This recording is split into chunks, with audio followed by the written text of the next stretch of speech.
Welcome, Pewter Report readers, viewers, and listeners to a brand new edition of the Pewter Game Day Show, brought to you by PewterReport.com. It's more like a game night show this evening because the Bucs are back in prime time. They're under the bright lights in Hollywood, in LA, to take on the Los Angeles Rams. Bucs on a 2-game losing streak. Rams, one of the best teams in the league. Big time test for the Bucs tonight. We're going to be in it throughout the whole game. I'm your host, Matt Matera. Joined with me is my co-host of the Pewter Game Day Show, Daniel Morales. Daniel, what's up, my man? How we feeling about this Sunday night primetime matchup? Well, if we're being realistic, I think the expectation should be the Buccaneers are likely to lose, but the hope is that they somehow find a way to win this game. But this is, like you said, this is one of the best teams in the NFL right now, the Rams, 8-2 record. Sam Darnold, Matthew Stafford, his last 7 games, 22 touchdowns, 0 interceptions. This is one of the most complete teams in the league. It's going to be a tough challenge. I'm excited for it, though. Want to say hello to everybody as well that is joining us tonight. We appreciate all of your support, and thank you for rocking and rolling with us tonight. Also, looks like the Bucs are going to get the football first, so we're going to get to see Baker Mayfield, Sean Tucker, the return of Chris Godwin Jr., and much, much more. So looking forward to tonight's contest. And they have the thicker kicker out there, Harrison Mevis. He's 6 foot 245, a bit bigger than most of your kickers in this league. That is true. Bucs get a chance to return it. Right around to the 30. It's Owen Wright.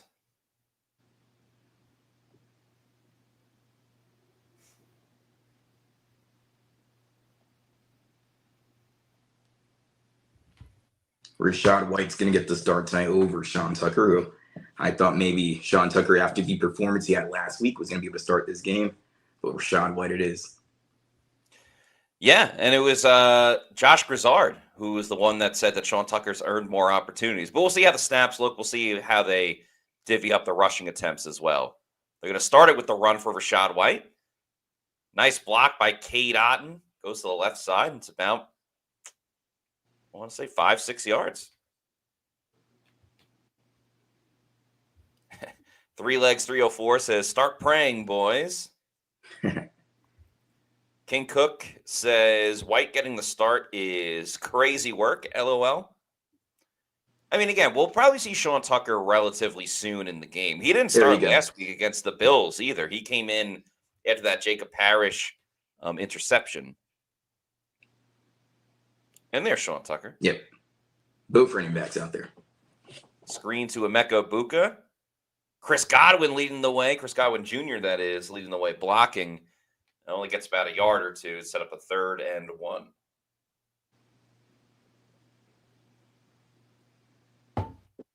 And Matt, what do you expect from Chris Godwin Jr. tonight? I'm sorry? What do you expect from Chris Godwin Jr. tonight? Any expectations?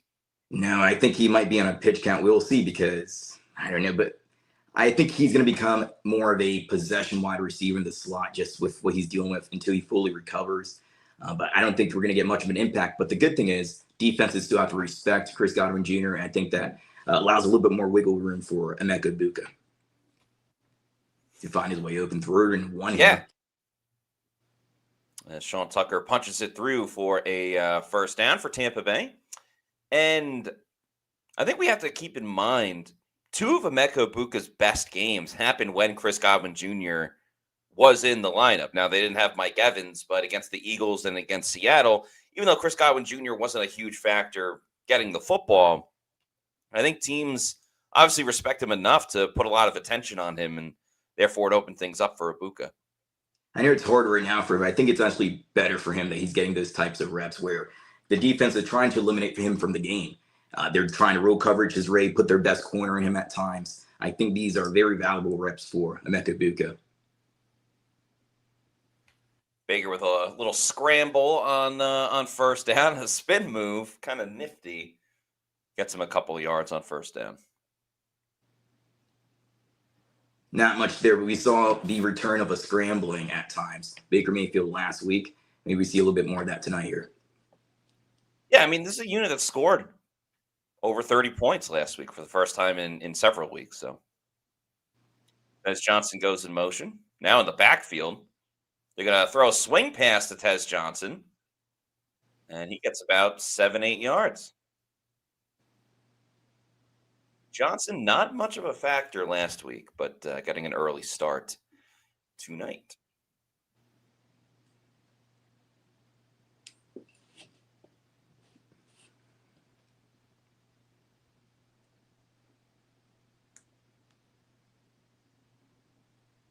They're down. Sean Tucker gets the first down and a little bit more. So that's 2 rushing attempts for Sean Tucker. And the Bucs are going to need an effective running game, a methodical running game as well, if they want to get this upset win against LA.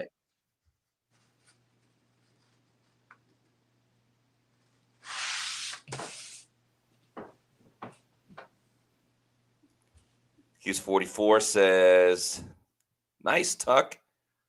Baker going deep down the field, looking for Emeka Egbuka. Oh, it's knocked away. Damn. That would have helped his Rookie of the Year campaign.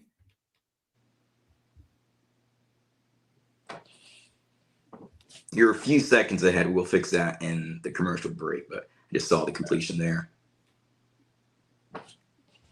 Rashad West says, the runs on 3rd and short throwing me off. Wow, love it. Hey, if you get the first, I don't think it matters how you get it. Yeah. Or how it's done.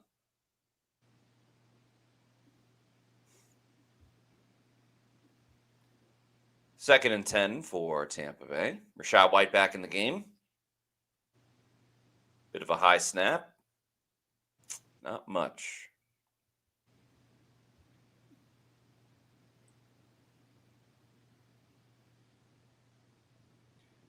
Demon Murphy says, yet another game of Baker forcing to Egbuka. I mean, he took a deep shot on 1st down. I don't think that's forcing it to Emeka Egbuka. He was single coverage on that coverage. Yeah, exactly. Single coverage, yeah. Just a good play by the DB.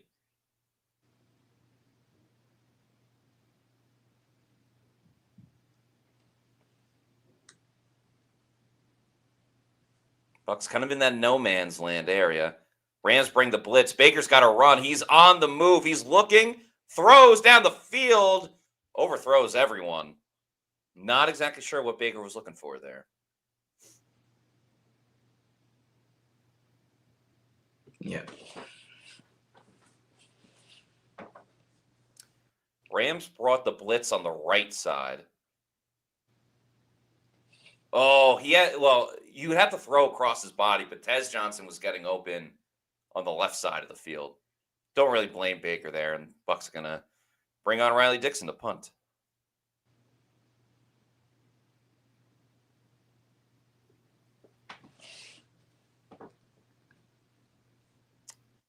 Not a great punt by Riley Dixon.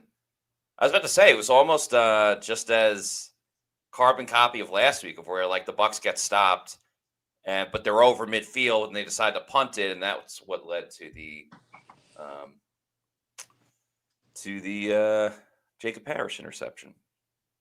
All right, so there's an Oakley commercial on right now. I will pause it once it goes to the next commercial. Okay. On my TV.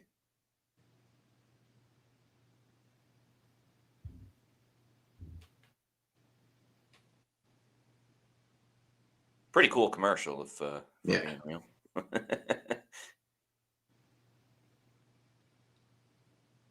All right, then it's going to be an IHOP commercial.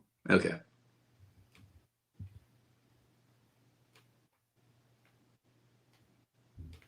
All right, there we go. All righty. Cool, we're synced. We get a super chat here. All right, Tanner. Yes, we do. Tanner James Gow, thank you for the $5 super chat, says, live from Los Angeles behind the south end zone, Tampa. There we go.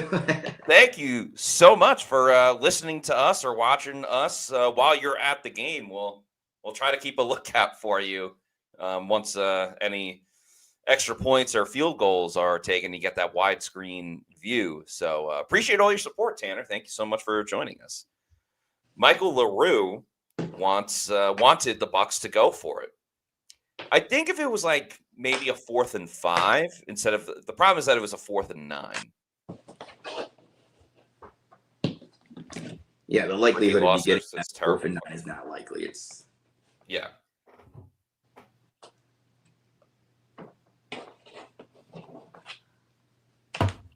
Curious for how we're going to see the Bucs defense respond after a porous game. Yeah, and unfortunately, no Jamel Dean and no Benjamin Morrison. He went on injury report on Friday with a hamstring injury. So I think we're going to see what we saw earlier in the year when both those guys were out. Jacob Parrish on the outside with base defense, and then once they go to nickel, he comes inside, and maybe Vildor is outside. Yeah, so that's something to take note of as well. But when you're going to get up against these two wide receiver duo with Puka Nacua and Devontae Adams, who has 10 touchdowns this year, you want all your DBs healthy. But unfortunately, that is not the case here. Yeah, just a threat in so many different ways with LA. Of course, Kyron Williams can't be slept on either, the running back who's was ninth in the league in rushing yards going into this game. Yeah, I think Williams also, he has 7 fumbles throughout the last 2 years combined. Maybe in a crucial moment, Tyke Smith, Levante David, Antoine Winfield, somebody can knock the ball out, and the Buccaneers can capitalize on that turnover. But Matthew Stafford's not going to turn the ball over, so that's your best chance of getting a turnover, getting out of the hands of Williams.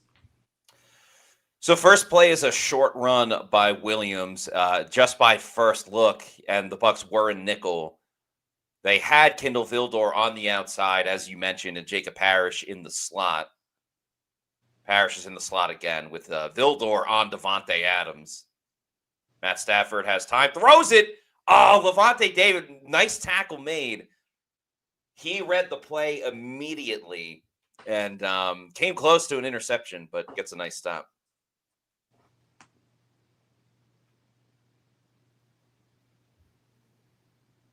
Big third down opportunity here. Can the Buccaneers defense get an early 3 and out?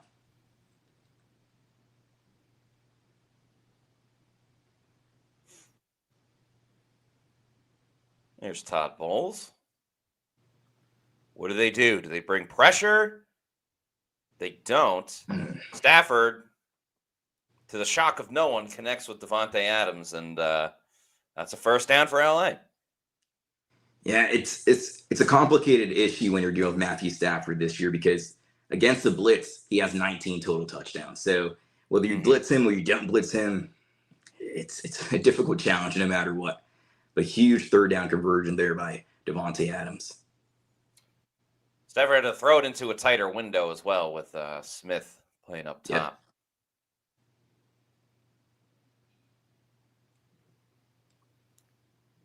Rams go play action. It's a screen to the tight end. Yeah, that's Kobe Parkinson there. Tyler Higbee, they had a few players, Rams, who went on IR this week. Their tight end, Tyler Higbee. You have Robert Havenstein for the right tackle. And you also have Quentin Lake. I think that's the biggest one. Their nickel/safety. He was the captain on that defense. That really hurts them in run defense, which they ranked 13th. They allow the 13th highest yards when it comes to run defense, rushing yards. So that's a big loss for their defense. Yeah, they're a little banged up too. Not as banged up as the Bucs, but certainly important players on that team that they're missing. 2nd and 3 for Los Angeles. Another play action. Stafford has plenty of time. Hits Puka Nacua. He's off to the races. Out of bounds around the 25. And Bucs not finding answers. And that is a very difficult challenge for a rookie corner when you're going up against Puka Nacua, one of the best, if not the best, wide receiver in the league, maybe behind Jackson Smith and Jigba, but very difficult. But, I mean, if you want to be the best, you got to beat the best, and it's going to be a tough challenge. That's true. Yeah, it's more Nacua knocking Winfield out of the way than Winfield pushing him out of bounds. Yeah. Rams go empty on this 1st and 10 inside the 30. Stafford Yaya Diaby with the sack. A much-needed Sack by Yaya. And the pass rush finally, and for the first time in forever, it feels like, finally gets home.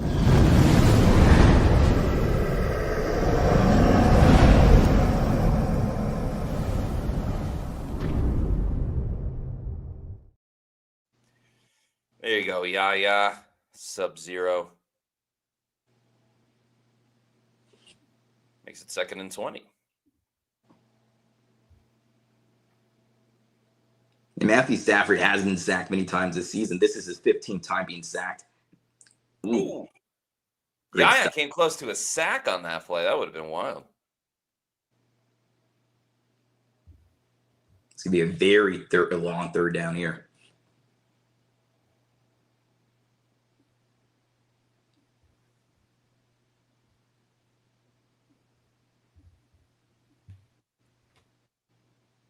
Stafford going down the field, has Nakua.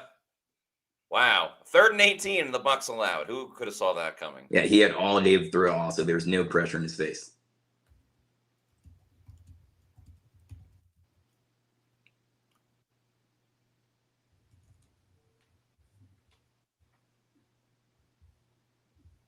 Zion just got beat. I mean, that's the story of the Bucs. It's like they make a good play, and then they allow 3rd and 18. I mean, what are we doing here?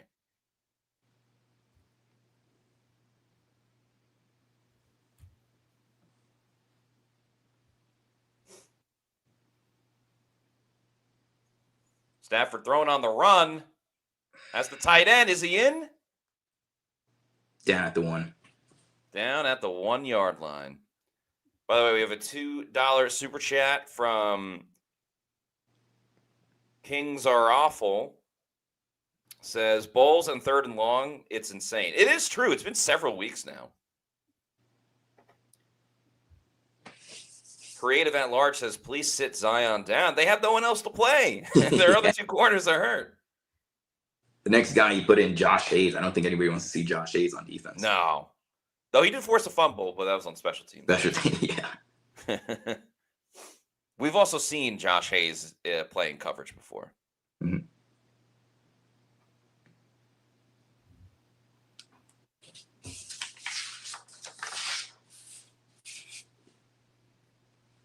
Good comment from Sunny Sides, who says, Todd Bowles can't figure out Sean McVay. No.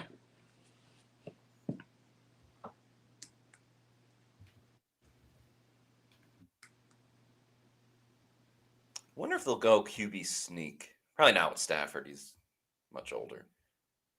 By the way, we have a $1.99 super chat from Virgin Boys. Who says, I hope we missed the playoffs so we can fire Bowles. Damn. That's cold. Don't hope for your team to lose, buddy.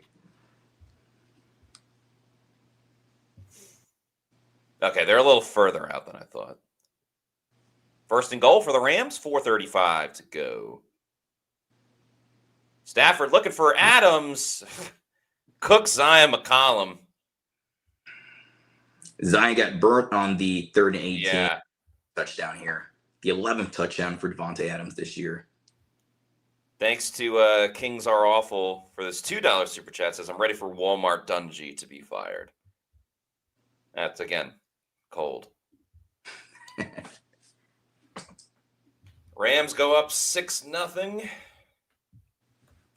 Zion just gets beat off the line of scrimmage here. Yeah. Devontae Adams gets the outside leverage, and there's no stopping him. In theory, you have the guy that you want covering Devontae Adams in that situation between him, Parrish, and Kindle Vildor. Rams go up 7-0. See how we're feeling in the chat. Dylan Medaski says, Zion getting bullied. Keita Villain says, gave up a 3rd and 18. Yeah, that's the killer of this whole drive. You had them dead to rights, ready to settle for a field goal, and you allow 3rd and 18. Zachary Jarvis says, get him out the game. Again, there's no one else they can put in right now. If Benjamin Morrison was healthy or Jamel Dean was healthy, maybe you consider it, but you can't do it now. Virgin Boys with another $1.99 super chat says, I've seen enough get Zion off this team ASAP. Well, sorry, Virgin Boys, but they signed him to an extension. So Zion's going to be here for a bit. But there's no doubt about it. It's been a down season for him. And the Buccaneers structured these contracts in a way where the first 2 years are guaranteed. So he's going to be here this year, of course, and next year. Yeah. And then after that, then he can decide his future. Cali Buck says Zion stuck in cement. We have Crod 3366. Thanks for the $5 super chat. Says, is there a clawback clause in Zion's contract for Zion? No. So. Trustin Vorbeck, thanks for the $1.99 super chat, says that was way too easy for them. Unfortunately, it was. They didn't even run the ball that much either. It was all just throwing.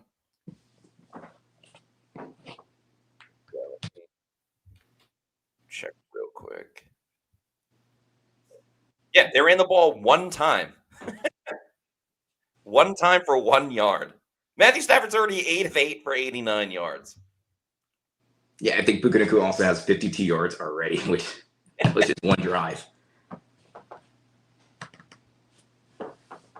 Again, MVP maker. Yeah. Bucs defense.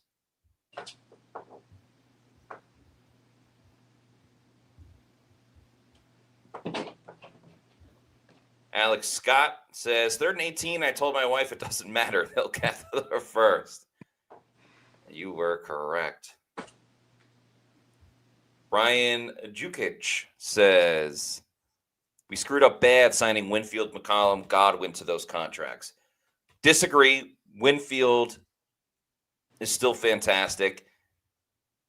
Godwin, we saw him come back from injury before. The fibula thing happened in week 4 or 5. You can't foresee that. And, hindsight's 20/20. You can't just look at one thing and say, oh, well, because this happened, they should have never done it. We didn't know that was going to happen. Dominic Henry, thanks for the $1.99. Or Dominic Henry, thank you for the $1.99 super chat. Says, Zion, trash. Speed means nothing if you're not smart. I don't think it's a football IQ thing. It's just bad coverage. Let's see. Sam Mate 2. I don't know. Sam, thanks for the $4.99 super chat. Says, first drive aside, hoping a year with Cohen helps Bowles against McVay over the course of the game. I get what you're saying. I hope that's the case, as Sean Tucker runs for about 3 or 4 yards in this offensive drive. And Elaine Abraham, thanks for the $4.99 super chat, says, I'm sorry, but fire Bowles and our whole defense. I'm effing over this, man. Tired of being nothing but pretenders, never true contenders. I'm done. I will say this. We have seen the Bucs' big losing streak before. It's been 3-game losing streaks, 4-game losing streaks. If they lose tonight, which we can't say that just yet, but if they lose tonight, it's 3 games in a row.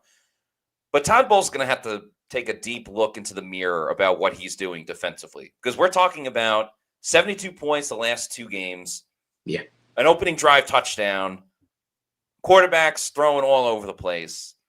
There needs to be drastic repairings and everything, really. I think this comes down also to not having a edge rusher who can actually get sacks. Yaya Diaby got the sack now, but normally he just gets pressure on the quarterback and not the sacks that you want. On Thursday Night Football, Josh Allen got destroyed by Daniel Hunter and Leonard St. Jr. Those are 2 premier edge rushers. You need an edge rusher like that for this defense. And until you get that, they're just going to get close, but they're not going to get to the quarterback most times. Ooh, Chris Godwin. Rams are saying incomplete. Haven't noticed anything from the ref. Looks like a first down for the Bucs. Can't tell. Anyway, David Dosher with a 99-cent super chat. Thank you very much, David. Thank you, buddy. Appreciate you.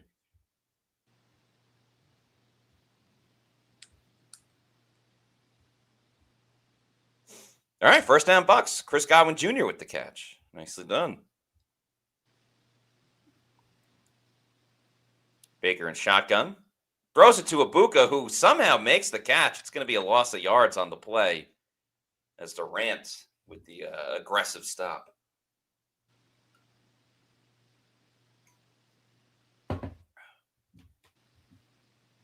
The Rams are a really, really good defense, of course. This is the most complete team, in my opinion, in the league. But this is also a homegrown defense. They didn't have a lot of draft capital, of course. And they just been hitting on these guys. Jared Verse, Fisk, Kobe Turner in the third round. They're just hitting on these guys, and it's paying off big time. That it is. They've got 18 takeaways this season. I'm sorry, continue. Yes, they've been taking the ball away a ton, including 4 interceptions last week. Oh, Cade Otton lost the football. Oh, no. Cade Otton with a gigantic mistake. Baker's going to try to get a stop on Durant. He can't. I don't know if that'll count as a fumble or an interception, but Durant making 2 huge plays and a gigantic mistake by Cade Otton. The Bucs go down 13-0, and the nightmare is on in the first quarter. Elaine Abraham says, this is more than execution. It's bad play calling. I was just talking about all the takeaways this Rams defense gets, and they get the 9th of the season right there again. Kobe Durant, phenomenal play, and just you got to catch that, hit your hands, get on, and just bounces out. Defense gets it 13-0 now. Not the start you want at all. This is a nightmare of a start.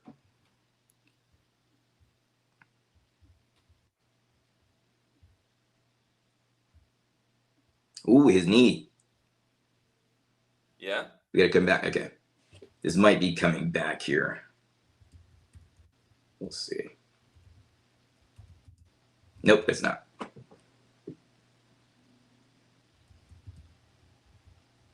And it's 14-0 in the first quarter.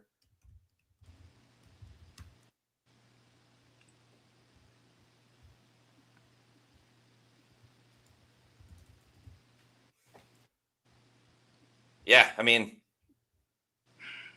can't get much worse. But again, we'll be here to chat with everybody, get your reactions and everything going on.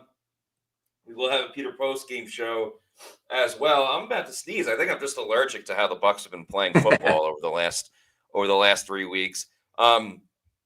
Just a quick reminder for everybody, we'll have a Pewter post-game. Bless you, Matt. Thank you. Yeah, sorry. Like I said, I'm allergic to the way that the Bucs play football. We will be having a post-game podcast after this. Myself and Scott Reynolds will do it pretty much like immediately after we hear from Baker Mayfield. Typically after the game, it's Todd Bowles and then Baker. So we'll go pretty much just right after that. So. Comedy of errors for the Tampa Bay Buccaneers. I got some super chats to get to. Appreciate each and every one of you. So let's get into these. We'll react to it as well. Oh, we got to that one. Jared Hunter, thanks for the $4.99 super chat. Says, I know Bowles was extended, but if we keep losing, is there a scenario where he could be fired at the end of the year? There's a realistic scenario where if the Bucs lose tonight and maybe they lose to Arizona and then they drop one to the Panthers and they don't make the playoffs and they don't have a winning record, where they could move on from Todd Bowles. But I do think they're going to win the winnable games as they've done this season. So I don't really think Todd Bowles is going to get fired unless they just lose out and they lose 8 in a row and something like that. But I don't know. We've been in this situation before. That's why I'm not kind of freaking out just yet. Right. Bucs fans have every right to be angry right now. You have a defensive coach. I know that last play isn't on the defense, but you have a team that's you're down 14-0 in the first quarter. He's the head coach as well, so it all is impactful for him. Kings are awful. Thanks for the $2 super chat. Says, shut the game off, guys. It's going to get ugly. No, we're not going to shut the game off because we're doing a game day show. We got to watch the games. And even if it does get ugly, this is where we'll answer super chats, more comments. I don't know, talk about hypotheticals, maybe get off topic and stuff like that. You never know. Mr. King 03, thank you for the $2 super chat. Game done. Send them home now. Can't do that. It's 14-0, but it's not 100-0. I talked about at the beginning of the show, set the expectation that they're going to lose this game, and the hope is that they win. Just hoping for the best scenario. But for me, this is the last time the Buccaneers defense is going to be, or the Buccaneers as a whole are going to be challenged by a playoff caliber team. And Yeah. The only team they beat really is the Seahawks and a banged up 49ers team. So we really don't know until they get to the postseason. Can they truly beat one of these teams? And so far, they haven't shown it. This is setting up now. The Cavalry's going to come back soon, but the way they're playing is setting you up for a first round exit out of the playoffs. That's right. All reports indicate that, and Todd Bowles said on Friday that Bucky Irving is trending towards playing against the Cardinals. So, season's not over yet. And Virgin Boys with the $1.99 super chat says that's why Brady made him wear gloves. Talking about Cade Otton. Yeah, that's true. Also, so they marked that down as an interception for Baker Mayfield. They should count that as a fumble. I know it's technically an interception, but that's not on Baker.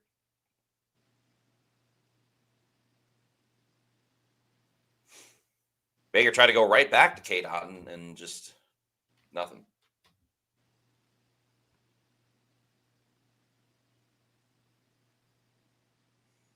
Baker calling a different play. 3 seconds on the play clock.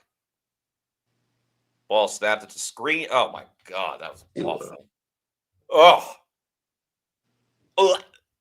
I might vomit. That was such an awful throw by Baker Mayfield. Oh. He spiked that.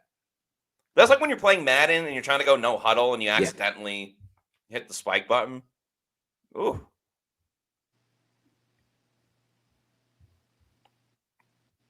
Dashimo says this is horrendous. So it looked like Baker was changing the play at the line of scrimmage. 3rd and 10. Oh, pressure right up the middle. That's it. And sacked. Baker also ran into Michael Jordan. Woo! 3 and out after allowing a defensive score is just not what you want to see. Chase Keenan, thanks for the $5 super chat, says third potential midseason slump. Something's got to give. And Trustin Vorbeck, thanks for the $1.99 super chat, says that was not a pick. He was down with control. Well, I don't think he fully had possession of the ball.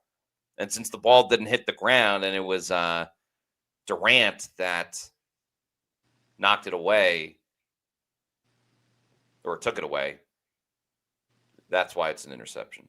But it should be a fumble.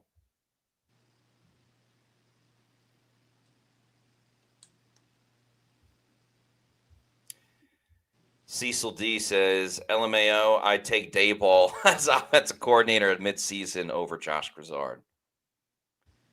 They are very screen happy, which is a bit of an issue.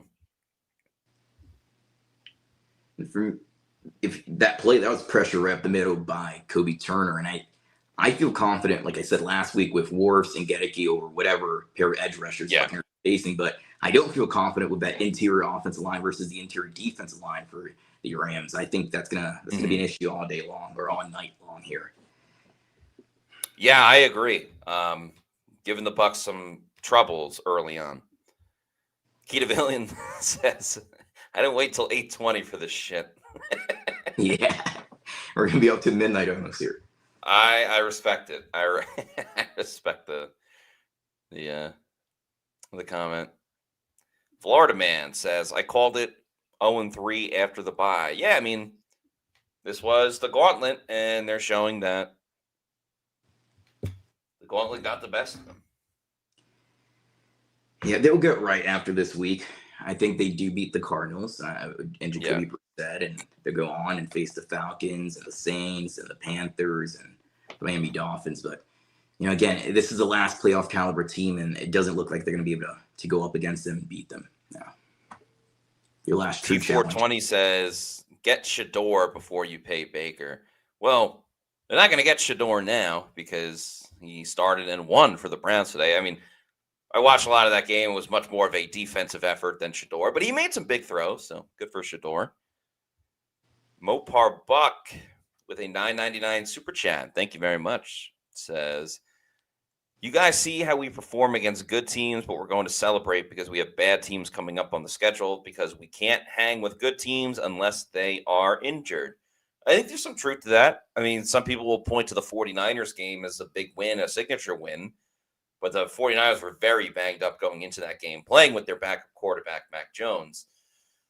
Right now, in my opinion, their biggest win of the season was probably against Seattle. You could say maybe Houston, the way that Houston has played, this latter half of the season. But you look at Monday night against Detroit, and you look at these 3 games coming out of the bye. And again, we can't chalk up a loss just yet. I know it's pretty bad at 14-0, but you never know. The Cowboys are down 21-0 today, and they came back and beat the Eagles. So Kyron Williams runs it right up the middle. But thank you for the super chat.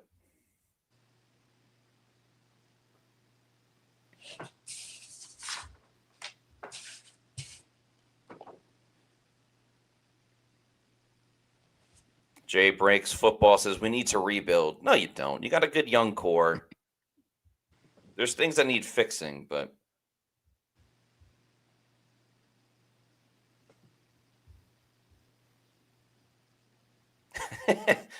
great comment as Kyron Williams runs for a first down. Stan Glassman says they are just now introducing the Bucs defense. I was thinking that too. It's like the first quarter just ended. You're just showing the defense. Hot damn. Rough start for the Bucs after the first quarter. They are down 14-0. Rams have the ball. Cannot get much worse. And with the offense allowing that touchdown by the Rams defense, it's truly something where everyone's responsible for the poor play. Like last week, you could say, all right, the offense did their thing. It was all on the defense and really the special teams as well, but not for this game. Keita Villain says, not going to lie, they score one more time. I'm turning the game off. Well, if you turn the game off, feel free to just stay on our YouTube channel, and we'll get more off topic and talk about big picture stuff with the Bucs if it does become a blowout. But who knows? Maybe I don't know. Maybe Levante David gets a pick 6 on this play or something.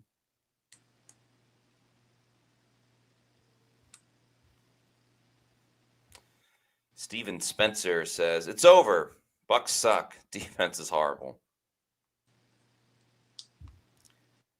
AJ Consist says last Sunday Night Football win was Christmas of 2022.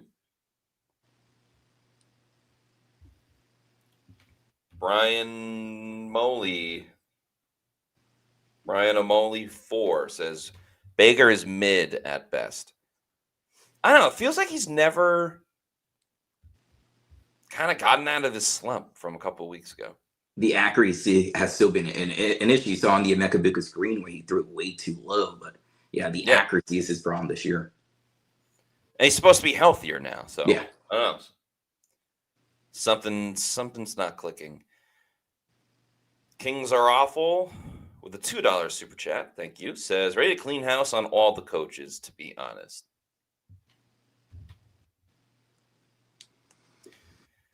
Well, I mean, if they were to let go of Bowles, typically all the coaches would be gone as well. But I don't want to just keep saying the same thing, but this isn't the first time we've seen the Bucs get into a 3-game losing streak and have the peaks and valleys and stuff that you mentioned before. Is it that spectacular if they beat the Cardinals and the Saints and the Panthers twice and Miami's playing better, but, still a little ways away before they play Miami. Can they get that momentum and win the division? Yeah, it's still very much possible. Bulam Seba, thank you for the $4.99 super chat, says, it looks like we're going to get whooped as the Rams go play action. Short little pass, covered pretty well by Savrasi Dennis. Looks like we're going to get whooped unless our DBs play out of their mind, disappointed with McCollum's performances. Yeah, they're going to need a spark play, but even that might not be enough. I mean, the Bucs generated 3 turnovers against the Bills and still allowed 44 points. So I don't even know what the answer is.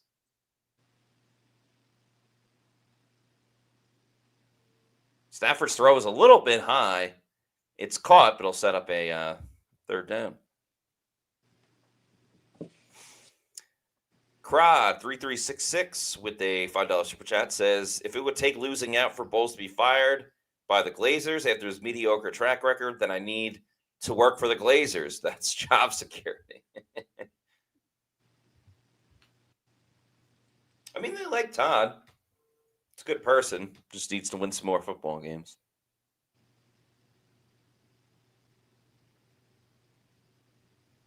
Third and 3. Can the Bucs get a stop?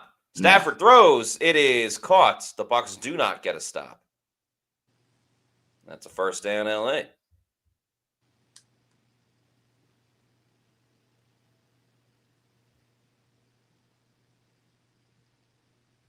Husker Central says, too easy. Tyke Smith on the stop.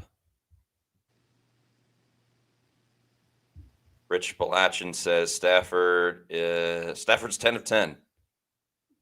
Elaine Abraham, thank you for the $4.99 super chat. I'll read it after this play.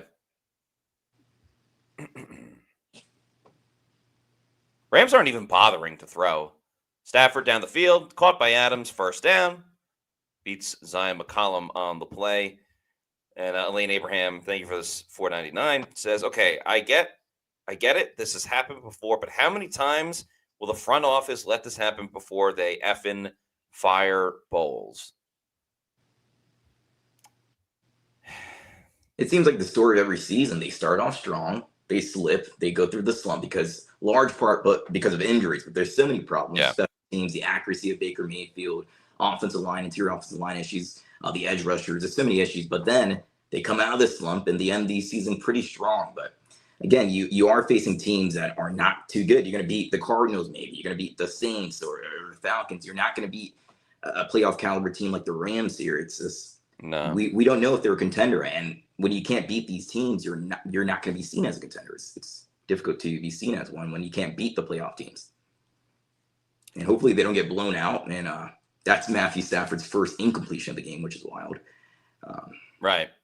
And that was a good play by Tyke Smith, knocking the ball out of the receiver's hands. Kings are awful. Thanks for the $2 super chat. Says, I don't give a F about the division. Bowles is 1-3 in the playoffs. Yeah, I mean, it is, for the past couple of years, it's been the worst division in football. It's a screen. He's got room. It's a first down. Rams, they're inside the 15. The Bucs defense looks flat, no energy. Everything the Rams are doing out there looks way too easy. Mopar Buck, thank you for the $19.99 super chat. Says, why is peaks and valleys accepted? It's been the same story every season under Bowles. He's the only constant. It's time for a fresh look. This BA favor hire has to come to an end with Bowles. You know what, Mopar Buck? You make a really good point about the peaks and valleys being accepted. Because it is the same story, but are we happy with that story? Like, if this was a movie, would you go back and watch this movie time and time again? I don't necessarily know, and I don't think so.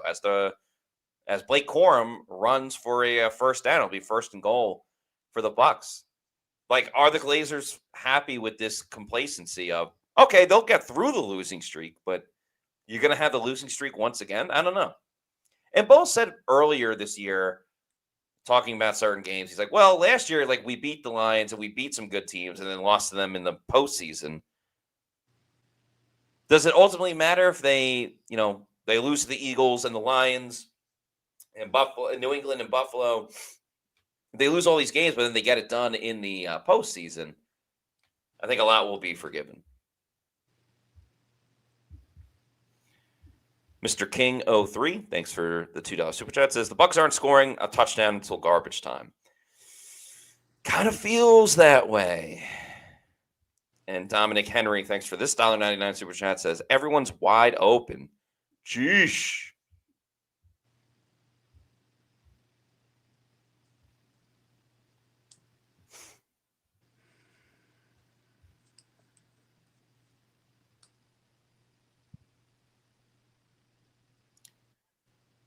Rams go play action. Looks like Stafford's going to run. Tyke Smith is too fast, though. Too fast, too furious. Nice hustle by Tyke.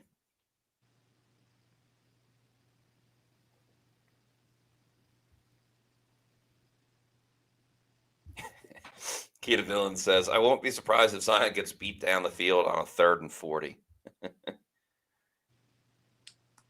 Daniel Gomez says, a field goal will be some consolation.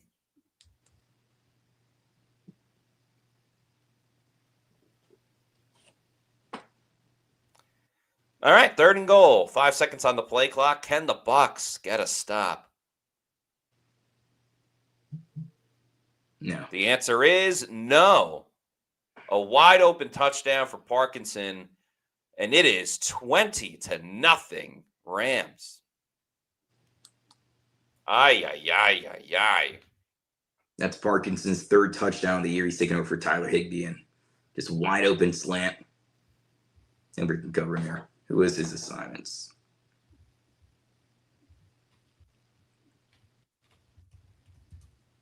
Yeah, Levante David.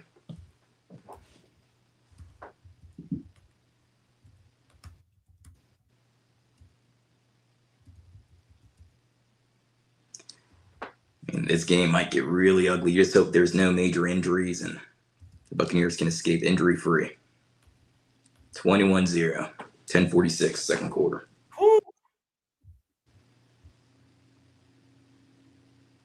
I don't even know what to say at this point. I mean, this is just like, it's not even a disaster because it's like we saw it coming from a mile away.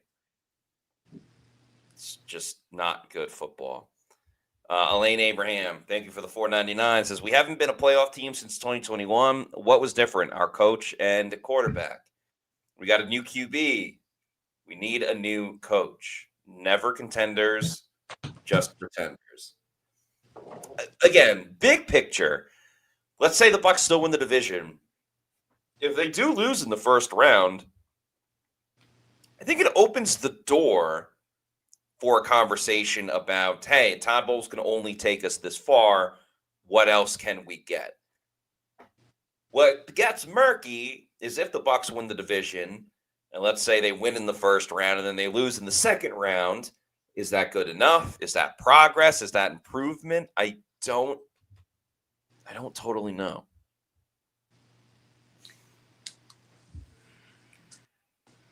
Daniel Fisher, thanks for the $1.99 Super Chat, says, we all still got to work tomorrow. It's just a game.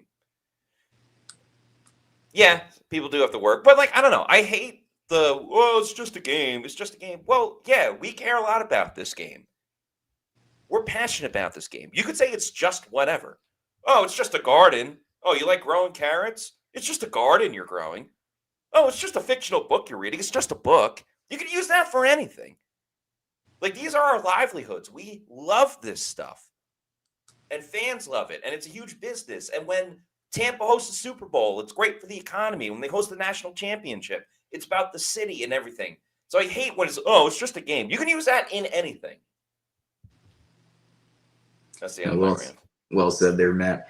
I think I still have confidence in Bowles, but the confidence is fading. I have to admit, this is the first time under the Bowles era that I've started to think about what potential offense coordinators or defense coordinators I'll feel comfortable with the Buccaneers bringing in if they were to part ways with Todd Bowles. And I'll save those names for now, but this is the first time I think about what life may look like post Todd Bowles and who they might bring in to still fit the culture of this team and to keep this team humming and how they reach their peak. Is this with Todd Bowles? We'll see, but I'm losing confidence in Todd Bowles overall. But I mean, we don't know how the story ends this season. We'll see. Right, and thank you to Jake Pulse for the Pulsey for the 99-cent super chat. The problem is, it's one thing if they're losing. They've lost competitive games. It was very close against the Patriots. It was pretty close against the Bills until later in the game. But the Bills game, and then so far what we've seen against the Rams, they just look completely lost. Defensively, they have no answers. Guys are wide open. It's 3rd and 18. They're getting it. Matthew Stafford has 2 incompletions. Yeah. And one of them probably should have been a catch anyway if it wasn't for a good play by Tyke Smith. It's just non-competitive. I mean, last week with the Buffalo Bills, they scored 44 points, of course, and got a good 5-yard run by 40-yard run by Sean Tucker. But We talked about it. The Bills don't have a true wide receiver one in their roster. They don't have a true. I would feel comfortable with none of those guys in the wide Yeah. receiver two. And Shavers, who both of us were like, who is this guy? He tore things up last week. They didn't have Dalton Kincaid. And I mean, that was not an excuse for Josh Allen. Those missing his, or not having much firepower at all wasn't an issue for Josh Allen. Still scored 6 touchdowns. But this defense, they had no answer for Josh Allen last week. And now today they do have Devontae Adams and Puka Nacua out there. But I mean, it doesn't matter if the opposing offense has firepower. If they don't, this defense doesn't seem like they can get the job done. And a lack of overall pressure that translates to sacks, turns into sacks, is a big issue too. But I mean, there's no excuse when Zion gets beat on a 3rd and 18. Yeah. Or on the goal line by Devontae Adams. He just gets outplayed with that hesitation. I don't know what the hell that was by Baker Mayfield. It looks like they might get him for intentional grounding. I mean, just a free blitzer. All right, they didn't call it, I don't think. 3rd and 6. They ran it well on 1st down.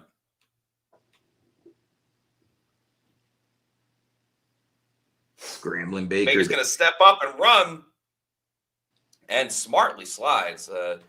Job well done by Baker Mayfield to keep this drive going. And the Bucs desperately needed to continue this drive. Kings are awful. Thanks for the $2 super chat. Actually, I didn't get to Sean D. Thank you, Sean D, for this $4.99 super chat. Says, yes, Sean McVay owns Todd Bowles. I would say he owns a lot of teams. He is one of the best coaches in the league. Yeah. That is very true. That is very, very true. Kings are awful. Thanks for the $2. Says, Bucs don't belong on the same field as the Rams. Definitely looks very lopsided. It's a draw to Rachaad White, who gets tackled by his own teammate, Payne Durham. Too much hesitation there by Rachaad White, just bouncing around, just sitting there behind the line of scrimmage. That's always been an issue with him. Mike Wells, thanks for the $1.99. Bowles is getting handled tonight. Absolutely is. 2 drives for the Rams offense, 2 touchdowns.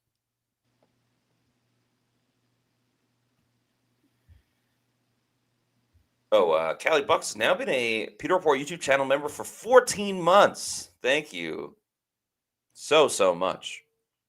Get to your comment after the 2nd and 9 play.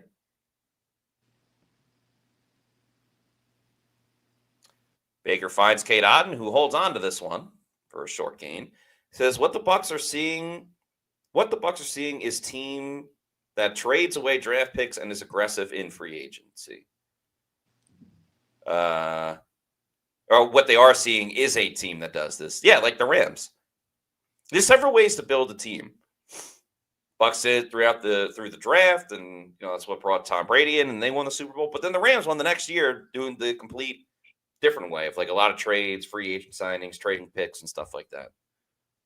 Yeah, that was the build of the 2021 team, as you stated, for the Rams. But this defense, this is mostly homegrown without the exception of Emmanuel Forbes and Nate Landman, who just got an extension. And Baker scrambling. He's going to get the first. He got the first down. There we go. Wow. Pure toughness by Baker.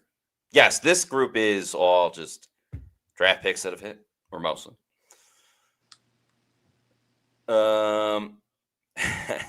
Mike Wells, thanks for the $1.99 super chat, says, Carolina somehow wins tomorrow, we're in big trouble. That's definitely true. I was laughing at this comment. Husker Central, thanks for the $1.99 super chat. Says, Matt, this is for your garden. I appreciate that. I was just using that as an example. So, yeah, if you enjoy gardening, that's fantastic. Not as fantastic as football. Sean Tucker. Good job, cuts Sean. to the outside. Sean Tucker's been running it well tonight. Let's see.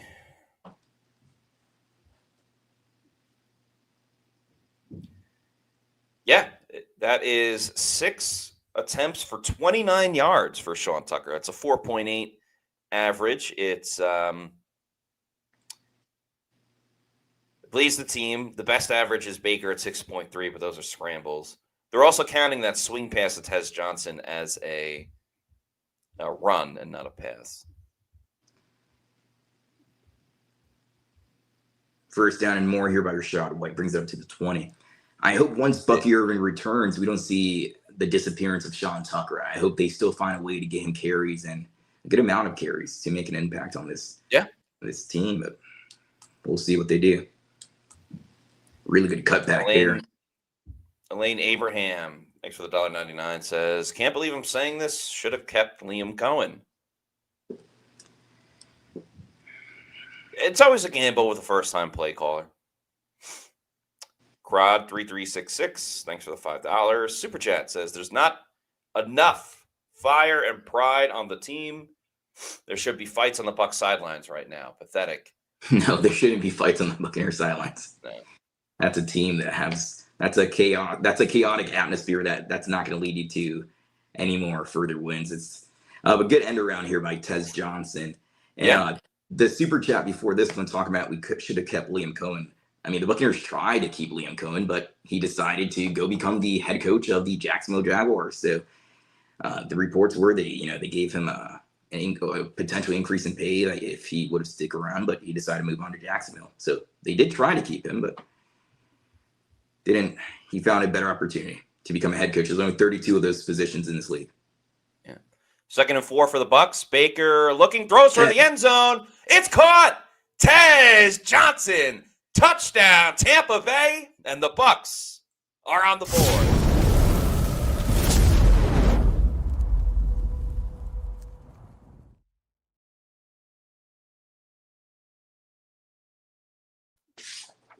A much-needed TD for Tampa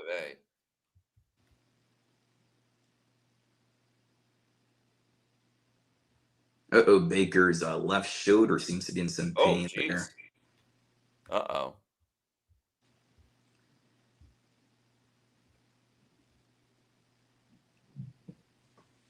Extra point by Chase Money McLaughlin is good. We got Baker going to the blue tent now. Oh, boy. Something to watch.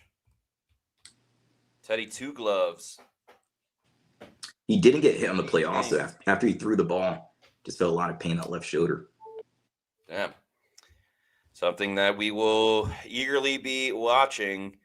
By the way, Sean D says, can someone ask Kate Otten why he doesn't wear gloves? I'd actually asked him a year or two ago, why he goes barehanded when, it's very rare these days. You don't see players going barehanded. He said it was kind of like a comfort thing. He didn't necessarily love wearing the gloves.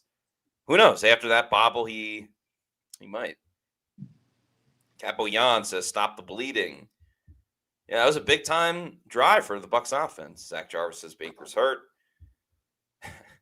Go Axel says Bridgewater going to throw 6 touchdowns. That'd be pretty cool. Unless the Bucs give up 7 touchdowns. Two Wood Cinco Ocho says Baker is hurt with a couple of question marks. He was kind of grabbing his shoulder after that touchdown. We'll see. I went into the blue tent. Cody 101 says put Teddy in. Anytime, you hear this a lot with bad teams, but anytime you're not having success on offense and the most popular guy in the whole stadium is the backup quarterback. So now maybe we'll see Teddy Bridgewater in there. I don't think he's an upgrade at all from Baker Mayfield. I think Baker Mayfield himself is going through a slump and his accuracy has been off, and we'll see what's going on with this injury. But Elena Abraham stated that Tez is having himself, a good season, and that is true. He's putting together a sneaky good season, not in terms of yards, but the touchdowns. Remember, 2 touchdowns against the Patriots. Got a touchdown here tonight. Good little rookie season he's putting together. Yeah, it's 5 touchdowns for Tez Johnson on the season. Remember, he didn't even really play the first 2 or 3 games of the year. Yeah.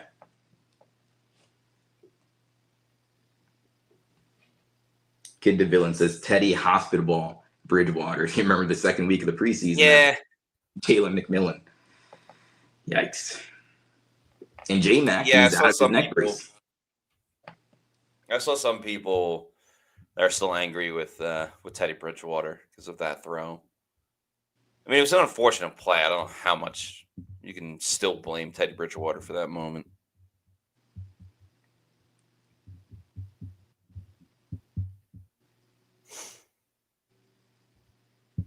Little shot of downtown LA. Logo Axel says Trask fans still bitter. And Trask now a member of the Atlanta Falcons on their practice squad.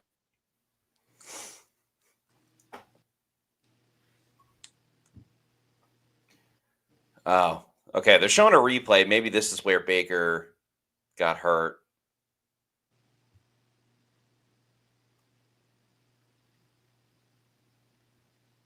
I don't like Yeah, he's not even moving his left arm.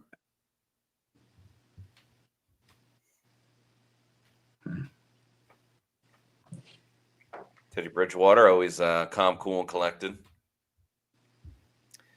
Mike Wells, thanks for the $9.99 super chat. Says, really hope next season Light will spend some money in free agency. This team has some glaring holes, and I think they overestimated on player development. Yeah, I agree. I agree with that second part for sure. I think they believe some players would develop a little bit more than what's currently happened for this team. Jacob Parrish makes the tackle on first down.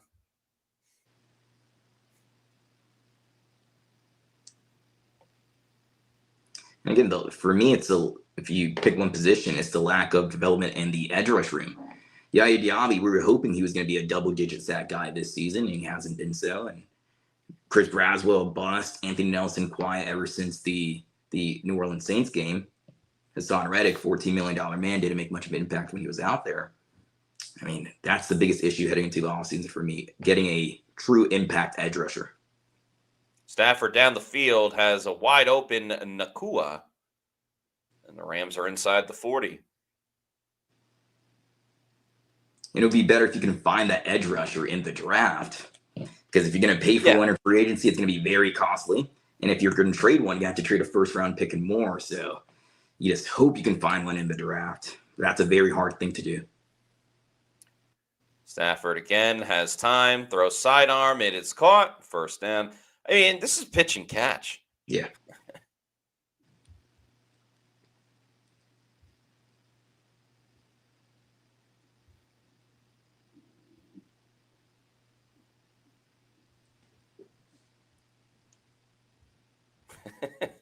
Frank G says trade for Carlton Davis III. I like a good comedy comment. Oh, my God. Matthew Stafford is going to have over 200 passing yards in the first half. Yeah, after this game, he's going to lead the MVP race, unfortunately. Yeah. Bit of a high snap. Easy toss. Throwing to the end zone. He's got Adams by his step, and that's a touchdown. Zion gets burned again. He's off into the locker room. Oh, Zion. You better get back, because the Rams will probably get the ball again. I mean, the Buccaneers, we didn't think this going in, because Jamel Dean, of course, often injured, can't get the interceptions, but did they pay the wrong guy? They asked Jamel Dean to take the pay cut. He's been one of the top performing cornerbacks this year, and Zion McCollum, ever since he signed that contract, he hasn't showed up to work. I don't know where he is. He's invisible. This is ugly. I mean, the Rams are going to be on pace for almost 60 points. This could be like the Syracuse versus Notre Dame, yeah. 70-7. So funny. I was out over the weekend. And I was with a couple people, including my brother. My brother was like, "Yeah, like, I'm taking Syracuse to cover 36.5." And I was like, "You know what? Like, I'll tell you. I'll ride with." And then right away, we're like, "This was a horrible idea." But I live bet the over twice, and so that I was able to cover for the loss. But yeah. Let's see. Virgin Boys, thanks for the $1.99 super chat. Says Matt, who's at more to blame, the D line or the DBs? This is a good question. I think overall, the D line is more to blame. On that play specifically, I think it was on Zion because Matt Stafford got rid of the ball in 2.5 seconds. Devontae Adams just beat him one-on-one. But as a whole, it's the lack of the pass rush. I mean, you can only ask your best defenders to cover for a couple of seconds. When you give quarterbacks more time and the receivers a couple extra seconds to get open, that's on the defense to get to the quarterback. And we haven't seen a lot of pressure. Yes, they did get a sack on Matt Stafford earlier. It's one and done for them. There hasn't been pressure in Stafford's face, and that's why he's carving them up. And real quick, Matt, the Rams, they're 29th in terms of blitz rate. They don't blitz because they have confidence in their top four, Yes. defensive linemen. And that allows also the DBs for the Rams to play more aggressive, to take chances. They got 4 interceptions last week on Sam Darnold. So, yes, I agree with you. It starts with that D line before you can get to the DBs because they work in tandem there. If you get pressure, it helps out those DBs. Whew, this is bad. Sweet Baller with the $1.99 super chat. Thank you very much. Says, hold players accountable. Zion needs to be benched. I get what you're saying, but they have no other corners available. Benjamin Morrison is out. Jamel Dean is out. Your third and fourth string corners are starting because of this. Kindle Vildor's in the game. Parrish is in the slot. Your only other option, as you mentioned earlier, Daniel, is Josh Hayes. And we saw the Josh Hayes experience. The only thing they can do is call up Bryce Hall from the practice squad and elevate him for next Sunday's game against Arizona, depending on what's up with Jamel Dean and Benjamin Morrison. Outside of that, this is the group. This is what they're going to do. Mr. King 03, thanks for the $2 super chat, says, is the game over yet? Rams by 40 at this point. My prediction was Rams 41, Bucs 18. I don't know how the Bucs are going to get to 18, but 41 is very much in play for the Rams. And Mark Fisher, thanks for the $1.99 super chat, says, keep Baker out. The game is over. I wouldn't be surprised if we see Teddy Bridgewater based on the injury. No, Baker's back out there now. And he's in. All right. Shows what we know. It's hard to keep Baker on the sidelines. Yeah.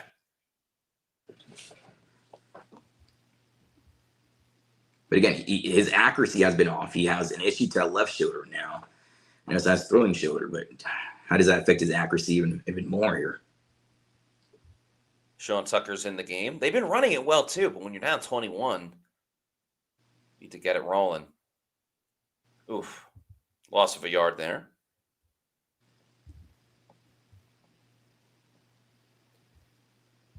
You got Mike Wells with the $9.99 super chat. Thank you. Says Bowles needs to go after the season. I'm sorry, but you can't go lay an egg like this and have job security. This team needs an injection of youth in players and coaching.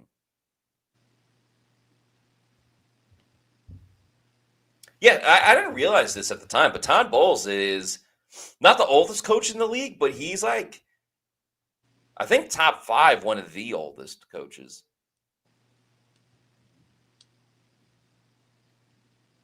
Baker on the loose. Sean Tucker makes the catch. Stop for a short gain. And that'll be the 2-minute warning.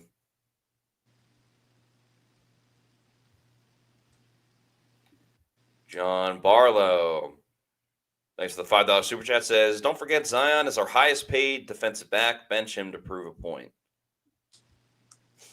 There's no one else they could put in. Trust me, you do not want Josh Hayes out there unless you actually want the Rams to score 70 points. They're going to target him every single play. You do not want Josh Hayes out there. Zion, even though he's getting burnt, he's getting beat all day today. You don't want Josh Hayes out there. He's not going to be an upgrade in any single way.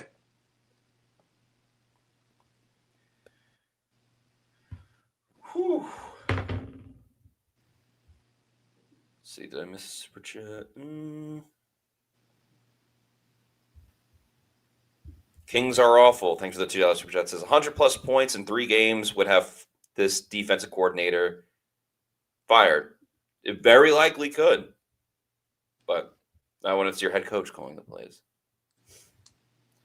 Frank G, you've been on it today with these funny comments. Says, let's send a couple of first-round picks and second-round picks and trade for Sean McVay.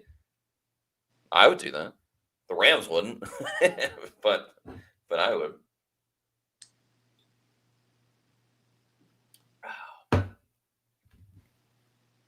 We got Ask Your Computer Guy here. He says, I can pull it up. I might have lost it. There we go. Kudos to Maddie and Daniel for keeping level heads for now. I think we always appreciate it. Yeah. I still have a good time doing the show. I mean, it'd be funner if the Bucs were up 28 to 7. we're here to call it like we see it. I think we all do a good job of complimenting and praising the Bucs when they do things right. And if it's not looking good, like right now, we're not going to sugarcoat it either. Right now is awful. It's horrible. It's terrible. It's every negative word you want to use to describe it. I'm not really freaking out over it because, again, we've seen this story before. And when I predicted 41 points for the Rams, I wasn't just doing it like, yeah, let's go 41. Like, no, there's some serious thought behind it. RBL says Hayes can't do worse. You might have a point the way Zion is playing tonight. JP says I'd rather watch Izzian or Josh Hayes. So Izzian's a safety. They only put him at corner last year in that first game because injuries impacted them so much.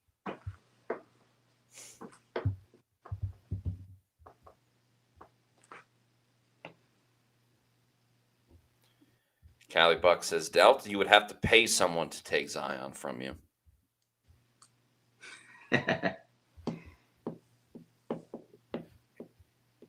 All right. 2 minutes to go. It's a 3rd and 6 for the Bucs. They could be giving this ball right back to the Rams. Tez Johnson goes in motion. Rams bring a blitz. Baker throws. Oh, my God. No, be careful with Chris Godwin Jr. Yeah, be very careful. Oh, my God. I thought he was going to get body slammed.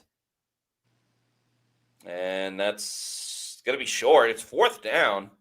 I don't know what you do if you're the Bucs. Go for it. You have no answers. Looks like they're keeping the team on the field. I kind of like this. Yeah.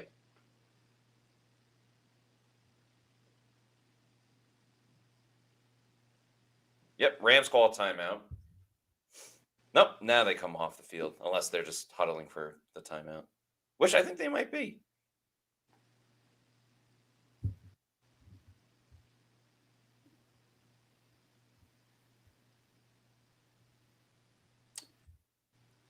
S14 BST says, what happened to the pony package? They used it last game. They had it a little bit today as well. Or tonight.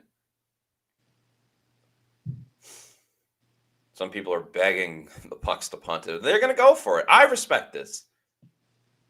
Show some guts. Get the first down. Bucs going empty as well.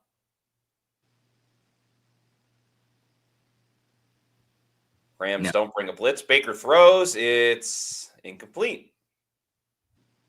Great field position. Like the decision. I don't mind it. I mean, nothing's gone right for you. Yeah, but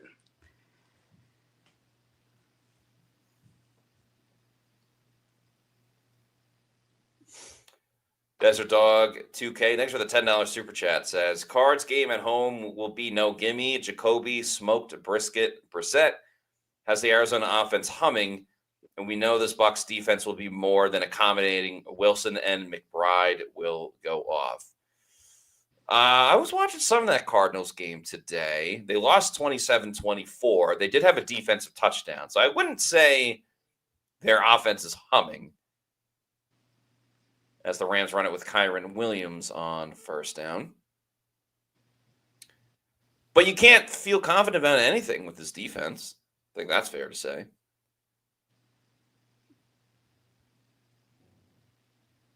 And Brissett last week, I believe he set the on-time completion, most completed passes last week. I believe 41 or 47. So, I mean, it's not going to be a give-me game, of course. It's not going to be easy. All these teams are professionals. They all get paid, but be a bit of a challenge, but nowhere near the challenge that the Rams or the Bills or the Patriots are going to present to you. Nakua makes the catch, gets out of bounds. We'll make it a 3rd and 3. Thank you, Desert Dog 2K. Yes, thank you for that super chat. We appreciate it. Oh, missed this super chat from... Actually, I missed a couple of super chats. I apologize. We'll get to them after this 3rd down play.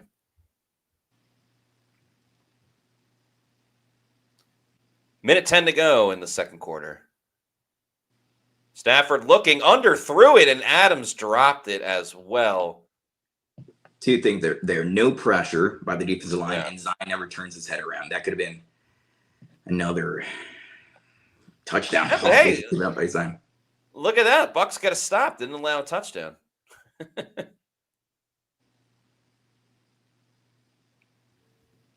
Mevis has played the last, I believe, 2 games. He hasn't kicked a field goal in any of those games because he hasn't needed to. The Rams' offense is so efficient. Yeah. They've been scoring touchdowns. His first field goal of the year.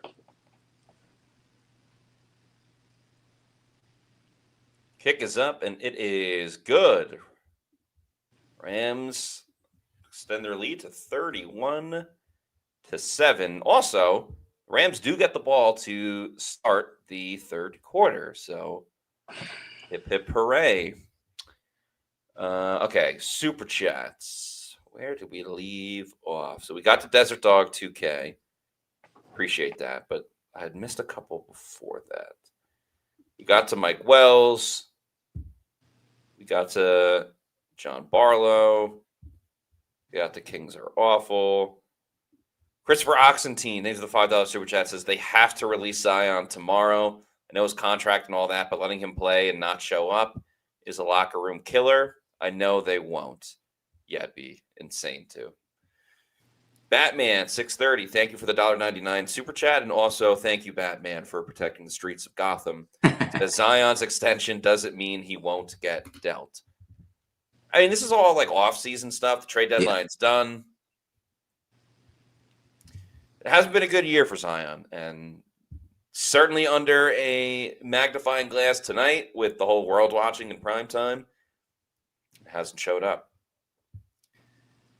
Kings HLL something. I'll just say King Hills said, thanks for the $4.99 super chat, says, Bolt's going to be a scapegoat. He isn't the reason this team doesn't have a decent pass rusher or a linebacker that can cover.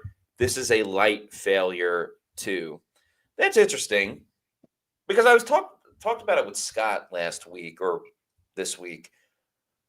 It kind of feels like with this defense, and it looks horrible right now, but it does feel with this defense that if they had one good edge rusher, I mean, everyone would love to have like a Myles Garrett, but if they had one legitimate edge rusher, I think that would solve a lot of the problems that this team is having.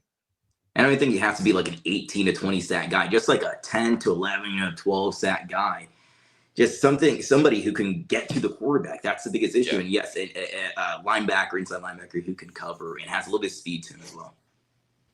Yeah, generating consistent pressure has been a big issue for the Bucs this season. Rhino from Wyo, thanks for the $1.99 super chat, says, at least we're not the Saints. That is true. They're in a pretty tough spot. Mopar Buck, thanks for the $9.99 super chat, says, please stop all Buck players when they start saying they are underdogs. The underdog tag is over.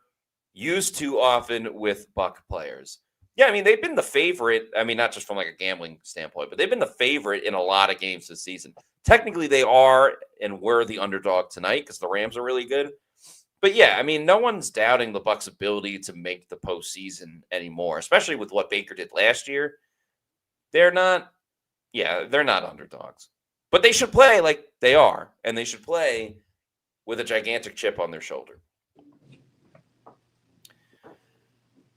Mike Wells, thanks for the $4.99 super chat, says, do you guys think that to a certain degree this team has been mismanaged to a point where they put too much faith in guys like Zion, Logan Hall, and Levante David? Well, I think you mean David, but Levante David's a legend. He's been here for years. So we'll stick with Zion and Logan Hall.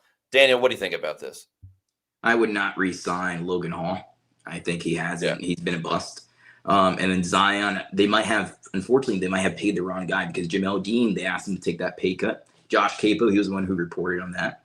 And he's been the one who's been performing for this team when he's healthy. And not Zion. Zion looks really, really bad out there. Ever since, I think, week 1 or week 2, he hasn't looked like himself. Yeah. Yeah, Logan Hall is going to be one and done. Or not one and done, but honestly last year. Sorry, go ahead. Mismanaged. I think this team lacks, unfortunately, depth. I think Depth is an issue, and including the edge rusher position, inside linebacker, but depth, because every season this team goes through midseason low, midseason slump, and it's next man up mentality. But those next guys, Chris Braswell and Anthony Nelson, I don't have much faith in those guys. I think their ceilings are very, very low. I think with Anthony Nelson outside that Saints game, his ceiling and his floor is pretty much the same. We're going to get out of him. You're going to get a capable player, but you're not going to get a premier, superstar edge rusher. Nowhere near. I think depth is a big issue moving forward here. And edge rusher, inside linebacker, speed. Todd Bowles last week said Levante David is playing like he's 25. He's definitely not playing like he's 25 out there, and he's a legend. Okay, but there's a lot of issues and no up tempo right now. We got to move the ball a little bit quicker. Good first down though by Tez Johnson. Nice play by him. And they spent all this offseason addressing the depth at corner. They drafted 2 corners back to back, but yeah, it's kind of been lacking in other areas on the defensive side. We know they have depth on the offensive line. We know they have depth at wide receiver, but yeah, it's definitely showing with some of these other defensive positions. Luis Guerrero, thank you for this $9.99 super chat. Says, thank you for being my in-game therapist. Almost took my son to this game. Even if we were to come back, I'd be really disappointed. I'd already be disappointed in our continued outlook, as Baker is trying to find someone and doesn't. That's incomplete. Came to San Diego for San Diego I'm assuming SD is San Diego, for San Diego FC tomorrow. I think that's a soccer game. That's awesome. Hope you enjoy the rest of your trip outside of the Bucs playing horrifically.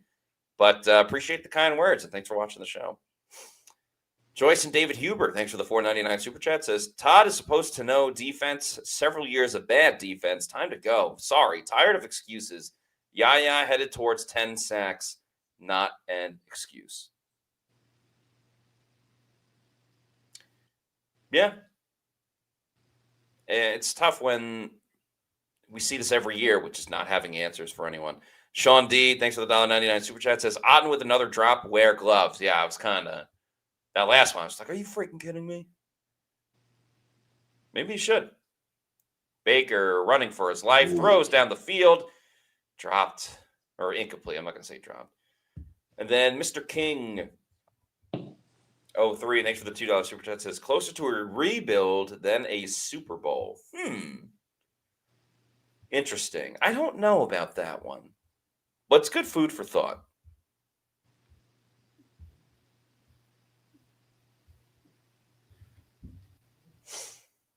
Looks like Baker has no zip on some of his throws.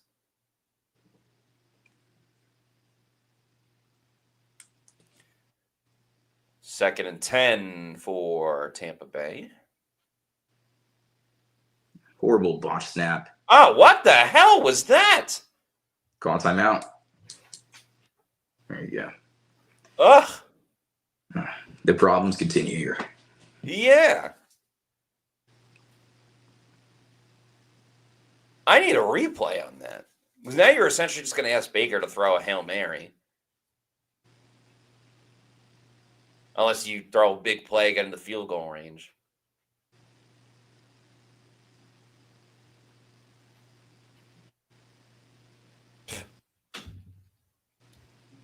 Cecil D 58 says, can we bring in Lane Kiffin? Seems like a fun guy.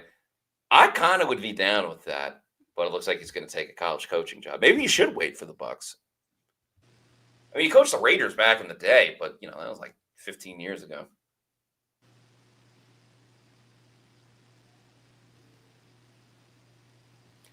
Third and 21. Oh, Baker gets sacked. Tristan Wirfs allowed the sack. Jared Verse. And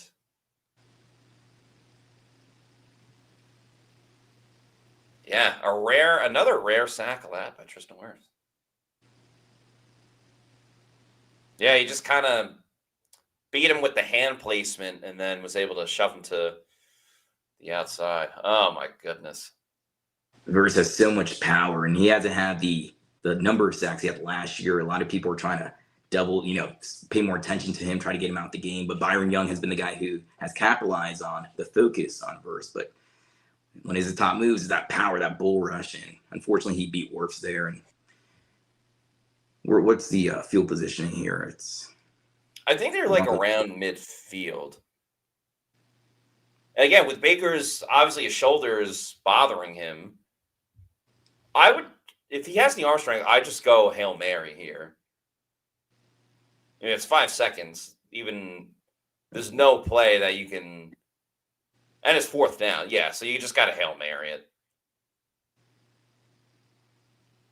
Yikes. And that, oof. The box snap of the sack there.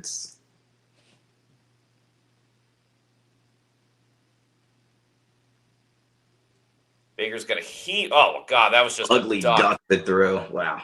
And it's picked. I mean, they could try to take this to the house. And they might actually do so. Oh, my God. He's falling. He just Kate on with Baker, the meaningless tackle. Baker looks beat up. Yeah, I think you got to sit Baker. This is too much. I think he got hit too. I'm not sure. No, it's just the throw when you're trying to throw it as hard as you can, and then he falls on the ground. There. Yeah, I mean, like he didn't have. That's what I was saying, and someone can go back and clip this if they want. Right before, I'm like, well, his shoulders. I don't know if he has the arm strength. Yep. To throw it just based on his previous shoulder injury. And he clearly did it. He threw it at the 20 there. Yeah.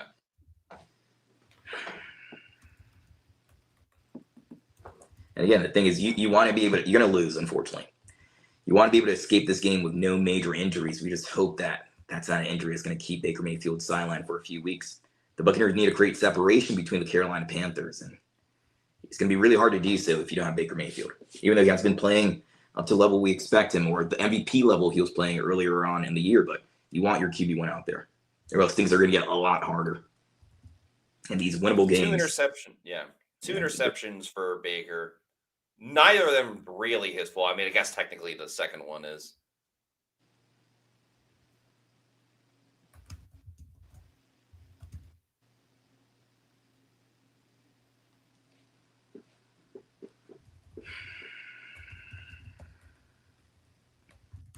I mean, I knew what to expect, but this is still disappointing overall. Yeah. I mean, we knew the expectation. They're likely going to lose, but it just looks too ugly out there.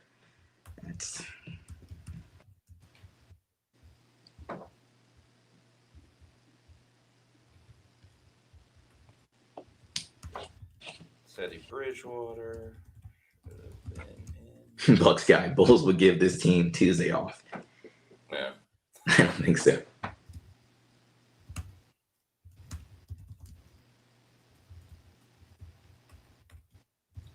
Baker gets hurt. Of course. All right, let's get to some of these comments. By the way, just a reminder for everybody, we will have a Pewter post-game show coming up once this game is done. Mason DeBoard, thanks for the $5 super chat, says, this team has too many talented players to look this embarrassing. So frustrating. I agree tenfold. Yes, this team has certain flaws. Yes, this team has certain depth issues. No way they should be looking this bad on Primetime. And Henry Gigante has now been a Pewter Report YouTube channel member for 15 months. Thank you so much, Henry, for all of your support.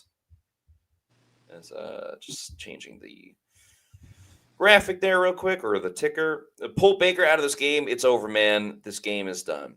Yeah, I agree. I think you got to take Baker out with the shoulder injury. It's 31-7. It's not just because of Baker's poor play, but like, you need to try to generate a spark. And I think one way you can, at least in football, is by going to a different quarterback, especially if there's like an injury going on. It's not like Baker's going to get benched tenfold, but yeah, not good. King Helen Chud. Thanks for the $4.99 super chat. Says the Bucs lose a starter on offense every primetime game they play while getting blown out. It's like they're cursed. Yeah, it's kind of true. I mean, you look at Chris Godwin last year. Mike Evans this year. Yeah, Mike Detroit, Evans this year, and we'll see what's up with Baker as well.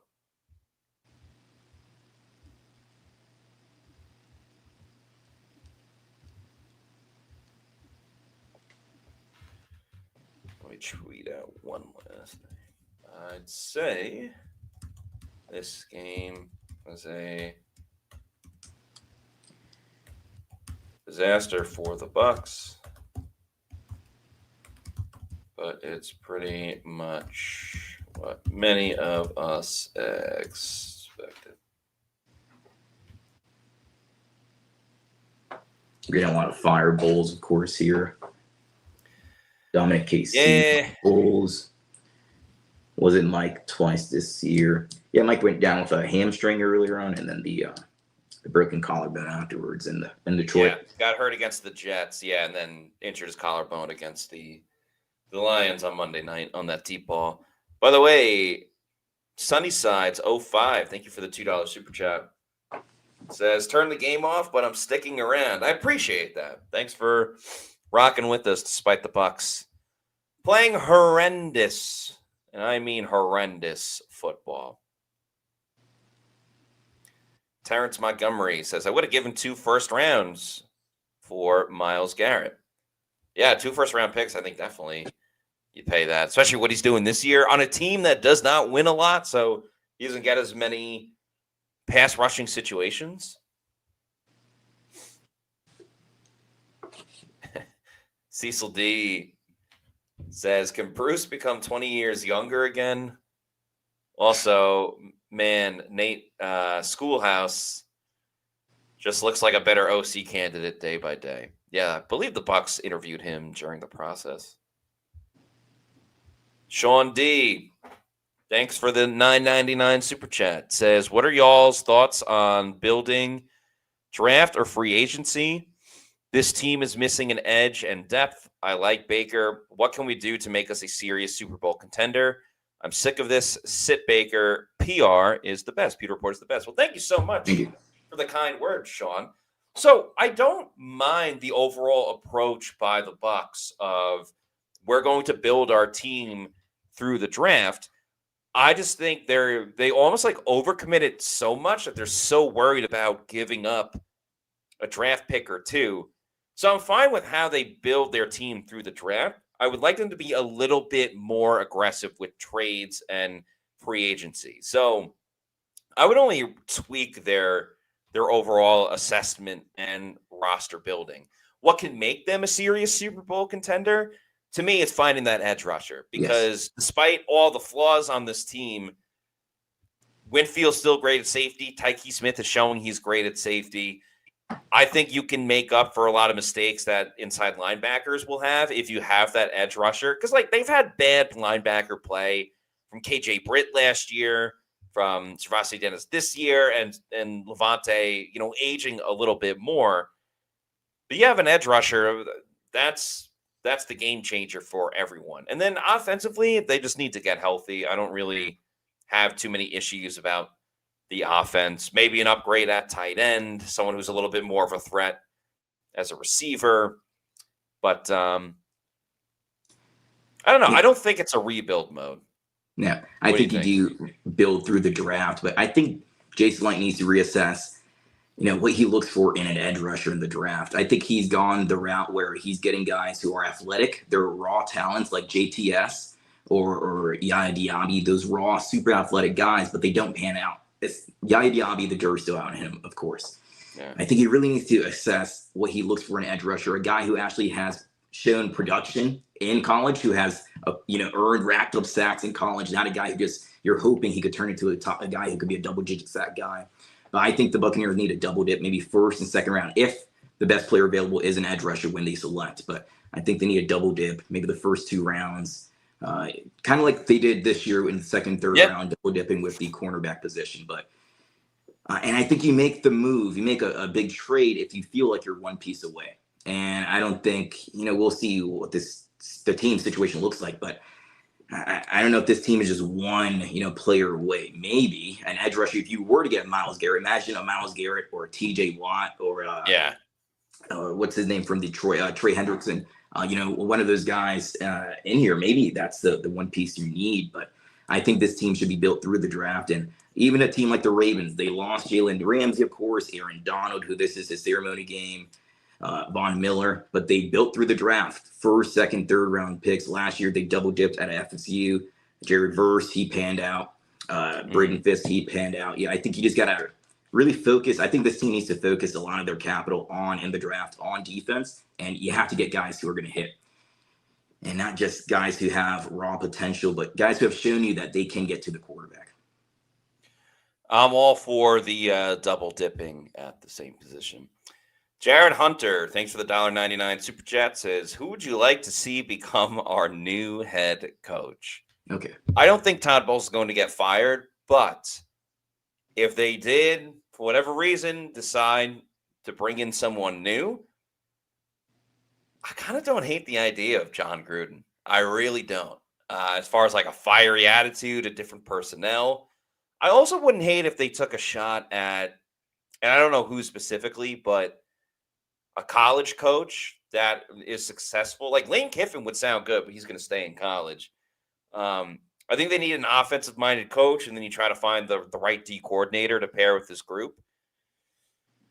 Yeah, I don't know. I guess my answer will be John Gruden. Mike Wells, thank you for the $4.99 super chat, says, this offseason, we need to go find our version of Ben Johnson and grow some cojones in the offseason with free agency and letting some guys go. There needs to be some revamping and a different approach to free agency as well, because it's been a lot of like, if this works, if that works. And sure, it's great when you get the Shaq Barrett ifs of free agency signing, but I think Hassan Reddick is another example of the ifs not working. Big Joker, thanks for the $1.99 super chat. How are we going to defend Bowles and Light tonight? We are not at all. This has been awful by Bowles, the players, and the lack of pass rush definitely shines, no pun intended, on Jason Light as well. Mr. King 03, thanks for the $2 super chat, says, season might be done. Baker getting hurt saved Bowles. Don't know about that. Like, Teddy Bridgewater is a pretty competent backup quarterback. So you never want to see injuries, but I'm kind of excited to see what Teddy Bridgewater can do.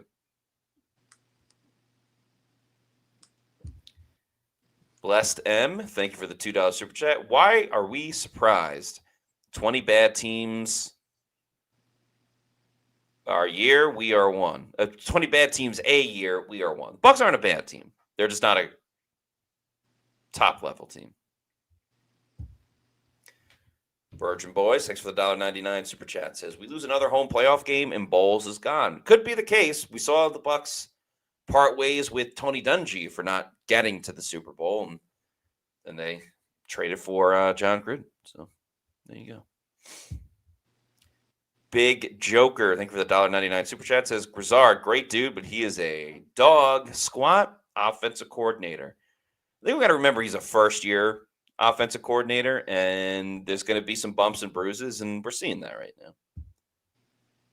Jacob Wingles, thanks for the $2 super chat. Aviation, thanks for the $1.99, says, let's be real, Tyke is the only dog on the defense. He's the only one making plays right now. That's safe to say.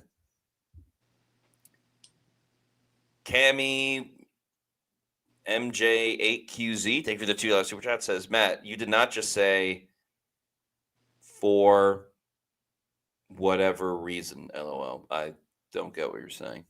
But thanks for the super chat. And Season, thanks for the $2 super chat, says, how concerned should we be with Baker's injury? I'd say very concerned.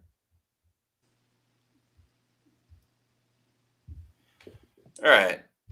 What do we need to see in this second half, Daniel, to get back into this game? You think they can get back, man? I don't think so. But anything can happen. I think you need to see an offense that goes on the field and scores almost on every drive at this point. You need a defense who can actually stop the opposing offense and not have Zion McCollum get beat for a touchdown. I think you got to stop the Rams on offense, and you got to be able to score with Teddy Bridgewater as your new QB1. It appears it's going to be. Teddy's still chilling. Still got his hat on. It would be wild if they put Baker Mayfield out there. I wouldn't risk him anymore if that's the plan here. Yeah, I mean, I think kind of this first drive has to dictate what they decide to do.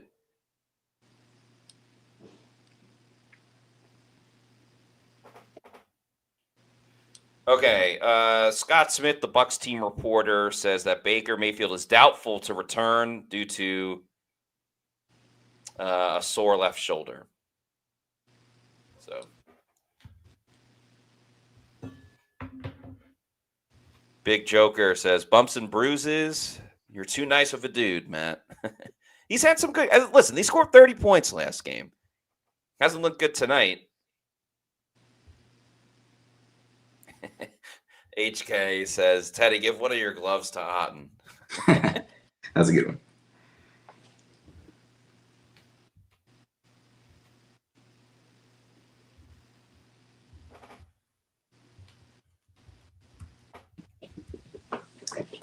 Big run up the middle by Kieran Williams, gets about 7 yards. It's going to be about second and third. Vita got pressure, but it was a run play. Yeah.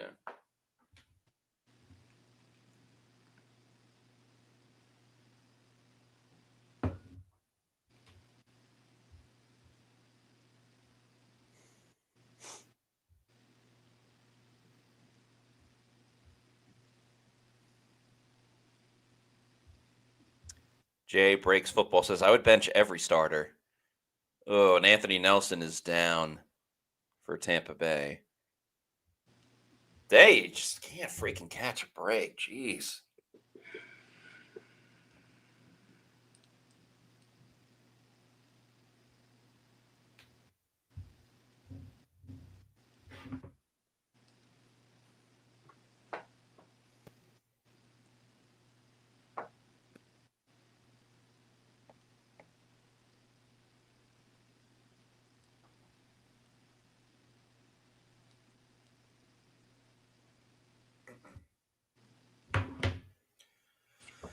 Oh, man. Oh, let's see. What is going on with Tristan? Asked Jay Harp, and thank you for the $2 super chat. I don't know. I think the knee is probably bothering him a little bit more than he's let on. Because this has been an uncharacteristic year for Tristan Wirfs. He's still playing at a very high level, but just any minor mistake by him, and it's I don't know, it's magnified a lot more. And since we have this little break in the action, it's probably a good time to remind everybody about Jorgensen Law, the official law firm of PewterReport.com. Welcome to Jorgensen Law PA, where our family's legacy drives us to fight for your rights. Specializing in personal injury, workers' compensation, and Social Security, we're committed to winning for you. No fees unless we succeed. Trust in our family to help yours. Let's achieve justice together. Jorgensen Law are the champions of the injured and disabled. They have offices in St. Petersburg, Florida. They're big-time Bucs fans. You can give them a call at 727-347-7733. That's 727-347-7733. And see how they can help you in your case if you've been injured and need legal help. You get a free evaluation on your case with Jorgensen Law and no fees until they win your case. So that is a pretty good deal. So check out Jorgensen Law, the official law firm of PewterReport.com. They also are the official sponsors of every injury report that the Bucs have. Zap Daddy with a great comment here. I'm hiring Jurgensen Law to sue Zion for the pain and suffering he's inflicted on us. It's been rough tonight for Zion. No sugarcoating that. 2nd and 3 for the Rams. Staying aggressive throwing. And now we're forced to see, as Puka Nacua makes the catch, we're forced to see a lot of Chris Braswell. It's literally now or never for Chris Braswell if he wants to make an impact for this team as an edge rusher. Yeah.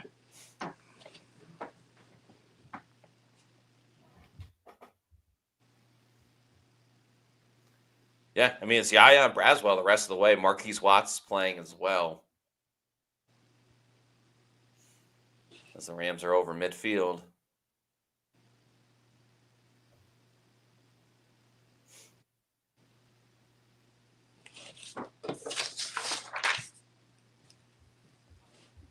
Probably expect more runs from the Rams in the second half with such a huge lead.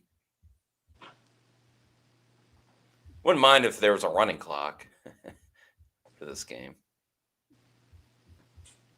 The last two plays here were also Vita Vea. We're 31-7, but Vita Vea is getting some good pressure working against the center. Coleman Shelton, who PFF has him ranked as the 6th best center in the entire league. We know Vita Vea has a good nose tackle, of course, but he's getting some really good pressure here, using his power to back him up. 2nd and 4. Rams still throwing. Stafford still plenty of time. And a rare drop by Devontae Adams. He was wide open, but just didn't make the catch. Jacob Parrish. Miguel Ramirez. Yeah, screw Vito too. I get it. Bucs fans are going to be mad. I can't blame them. Yeah. This is embarrassing. Wide open. It is.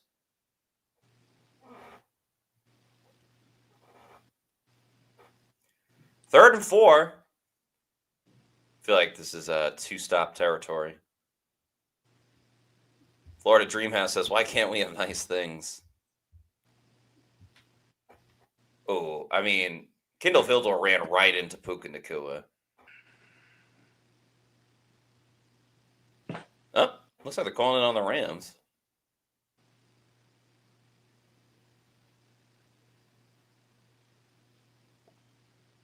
Illegal formation. Penalties declined. What do you think the Rams do here? It's 4th down. You got a big lead. I think you go for it. I mean, you're not going to lose this game. You can stay on the field, continue to waste time. The outcome of this game is not going to be changed whether they make this 4th and 4 or no, unfortunately. Yeah. They'll try to draw the Bucs off sides. Bucs bring a blitz. Yaya's in pursuit. Stafford just has to get rid of it, and it's a nice stop for the Bucs. Look at that. Momentum. All right, and here comes Teddy Two Gloves, Teddy Bridgewater. We'll see what he can do with this offense. Bridgewater. Now I'm sure they're handing Al Michaels and Chris Collinsworth, or not Al Michaels, Mike Tirico and Chris Collinsworth some notes about Teddy being suspended from coaching high school football and all this stuff. And Sean Tucker's in the game as well. Giving fist bumps to everybody. Yeah, he's laughing. He's having a good time.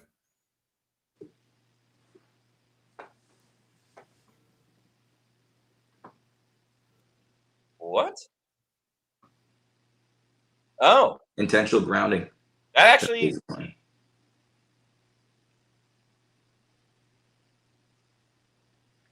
Couldn't they accept the penalty, though? Because it's a loss of downs on the... You don't get the down back, but it's 4th down. Can't you just get the free 15 yards? I don't know.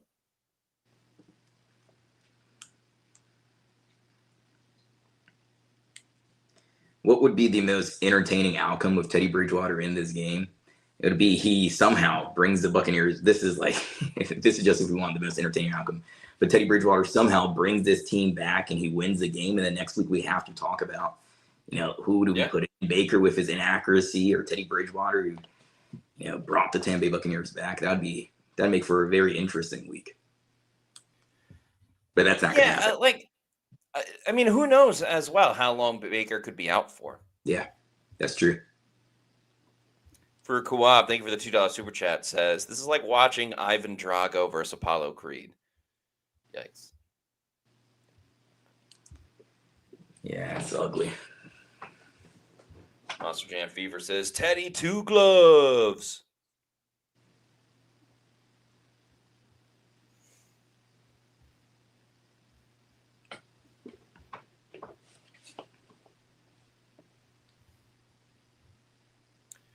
All right. Teddy's under center. Bucs have good field position. They're going to run it with Sean Tucker. I'd say the only bright spots for the Bucs in this game have been Tez Johnson and Sean Tucker.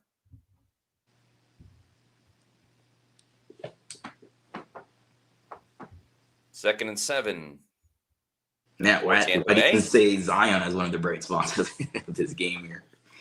For the Rams. He might be on the Rams' most impressive list. For Matthew Stafford.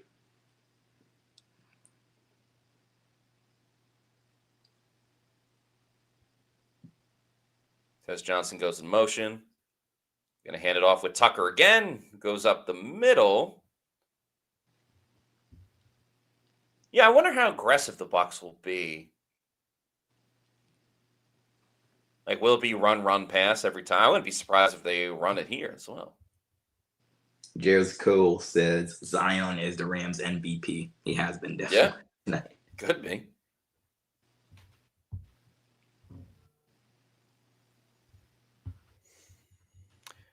All right, 3rd and 2 for the Bucs. It's got to be 2 down territory. Mm-hmm. To hand off to Rashad White. He gets the first down, so we don't even need to worry about 4th down. Look at that. And what a fantastic drive orchestrated by Teddy Bridgewater. 3 handoffs. Oh, boy. Trustin Vorbeck, thank you for the $4.99 super chat. Says, just put 1,200 on the Bucs plus 26.5 to win 1,100. Pray for me, Matty Diamonds. I'm rooting for you. You're in my thoughts. I'll be praying for you. Trustin Vorbeck, hit this big bet of Bucs plus 26.5. But rooting for you for sure. Good luck on that bet. Stein Paris Sports says, let's hand the ball off 5,000 more times. I mean, one of the good things is it keeps the clock running and the game ends sooner. Yeah, that's true. Nicholas Budorak says, I imagine Bowles is discussing taking a knee. Teddy's going to drop back to pass. He throws over the middle. It's caught by Tez Johnson. Perfect accuracy for Teddy 2 gloves. Teddy to Tez. And C-Rod. I don't know if it's Crod or C-Rod, but Crod 3366. Thank you for the $5 super chat. Says, don't worry. Just before halftime, Bucs spiked the Rams Gatorade bottles with an extra violent strain of stomach virus. Just wait till the 4th quarter. Yeah, the virus is going around one book place. Maybe they were trying to sabotage the Rams here. Yeah, people were sick.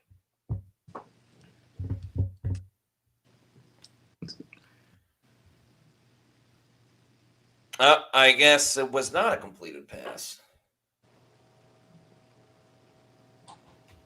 Damn.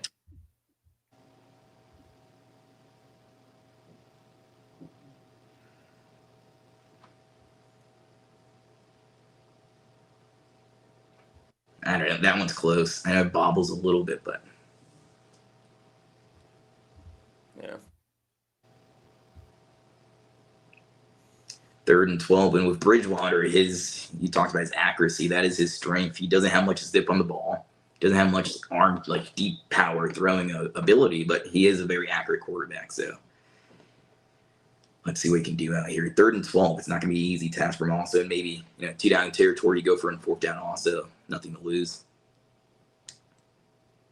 Make this maybe a 3rd and 4, 3rd and 5, a little bit more manageable. 3rd and 12.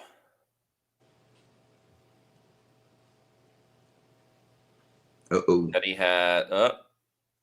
Teddy's trying to run out of this one. He's been watching scrambling. He's Baker. on the move. Oh, he hit his head hard. He looks to be all right, but hot damn.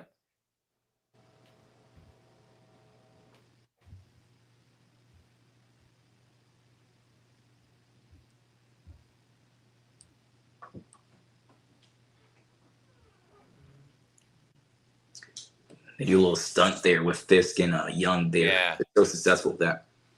Gave Mike Jordan a ton of trouble.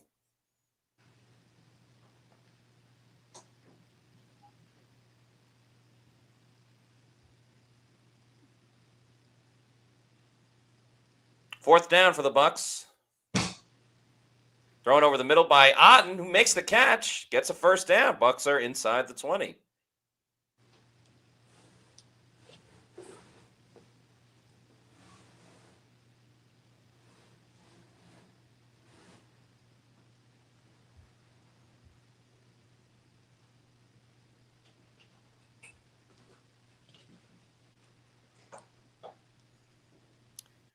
Nine minutes to go in the third quarter.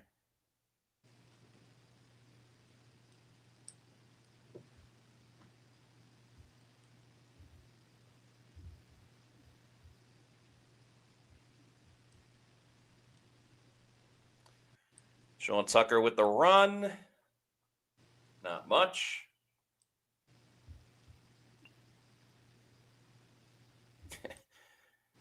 John says, who's down for a QB controversy? I am for it.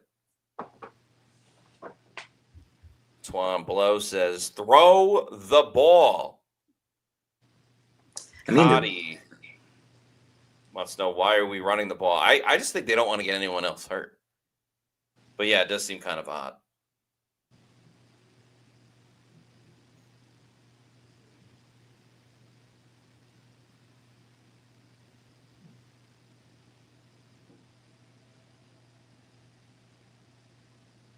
Bridgewater for the end zone. Sterling Shepard looking for a flag, as is Teddy Two Gloves.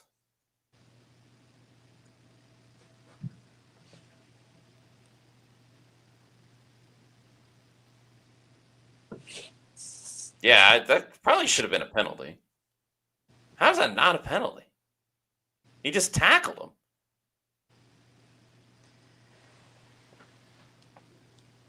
Yeah, the ball. They should call it. The ball's placed at the 1. 3rd and 8. Yeah, they probably would have called it like illegal contact or something. Teddy looking. Eesh.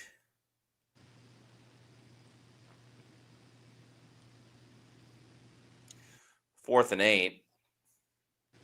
And I think the Bucs going to stay on the field. I think you have to. Yeah. What do you have to lose? There's nothing to lose. Right. Because, I mean, if you score here, you go for 2. I know the Bucs have been abysmal on 2-point conversions. But, you know, if you score here, you can make it a 2-point game. Or 2-score game. Teddy is sacked. Could be Turner again. Yikes. And that center Graham Barton got beat there. Yeah, I mean, you have to go for it there. A field goal does nothing for you. Oh, man. Just a one-handed grab in the foot.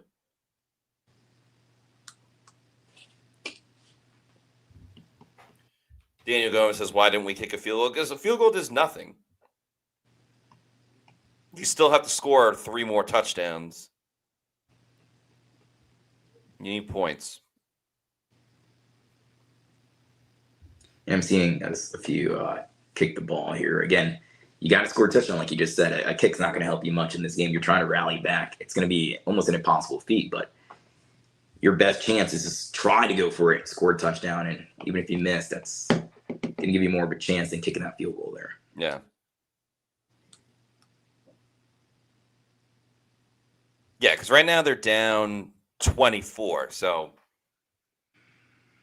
theoretically, you score 3 touchdowns and the 2-point conversion. Yeah.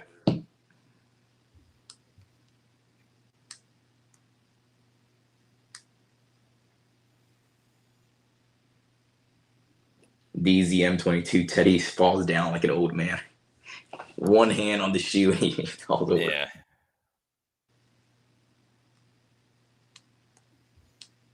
Zach Jarvis says, LOL, this team took a lot of L's in a lot of different ways tonight. They did. They did. Author Peter Bauer says, Matty Diamonds, odds of Bucs going 500 for the remainder of the season. I mean, if Baker's going to be out, it's very likely. And now every game begs a new question of who's going to win. Bucs can't rely on their defense, that's for sure.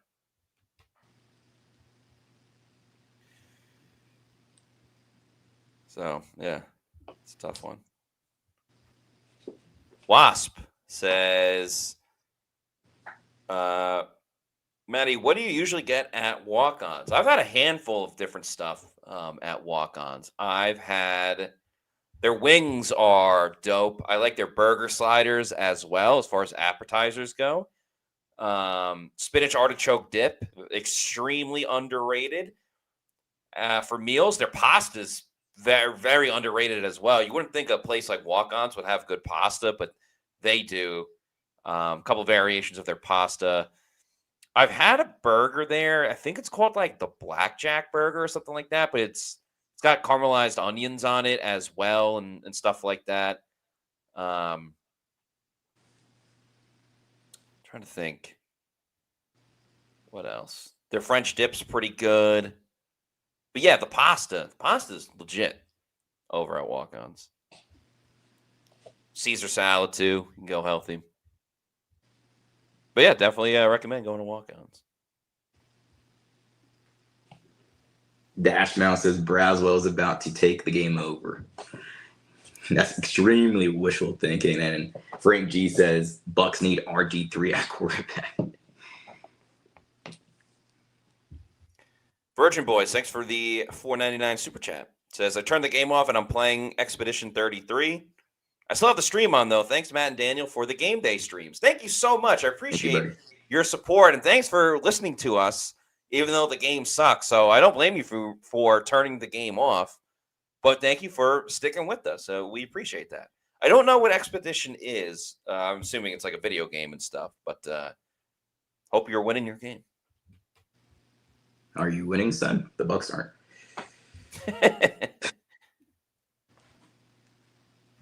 Dom says, y'all think Baker...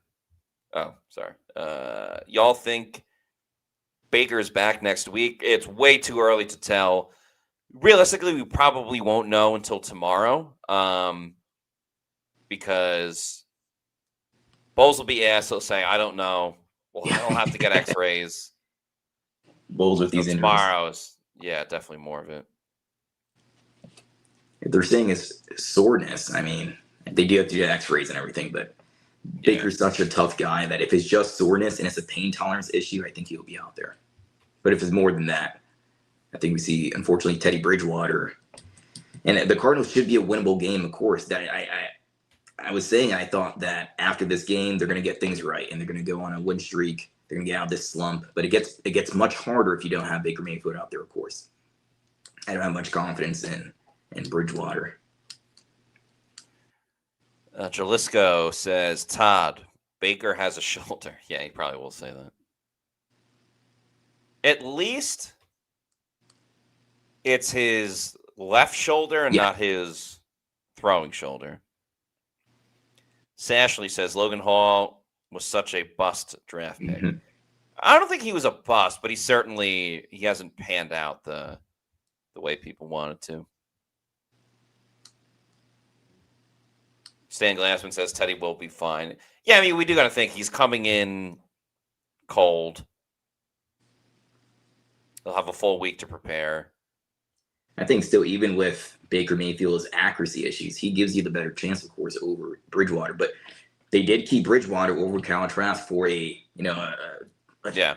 situation like this, of course, that he gives them the best chance to win over Kyle Trask if Baker was to go down. Look at that. The Bucs got to stop. Is it just me, or this third quarter has been like the longest third quarter in NFL history? Yeah, This it's has been felt pretty very long. Where was it? Felix Schmidt says, maybe we can snap pack a Mecca for Offensive Rookie of the Year. Yeah, I'm worried about Emeka Egbuka winning Offensive Rookie of the Year. He had a hot start, but he's cooled off since. Mm-hmm.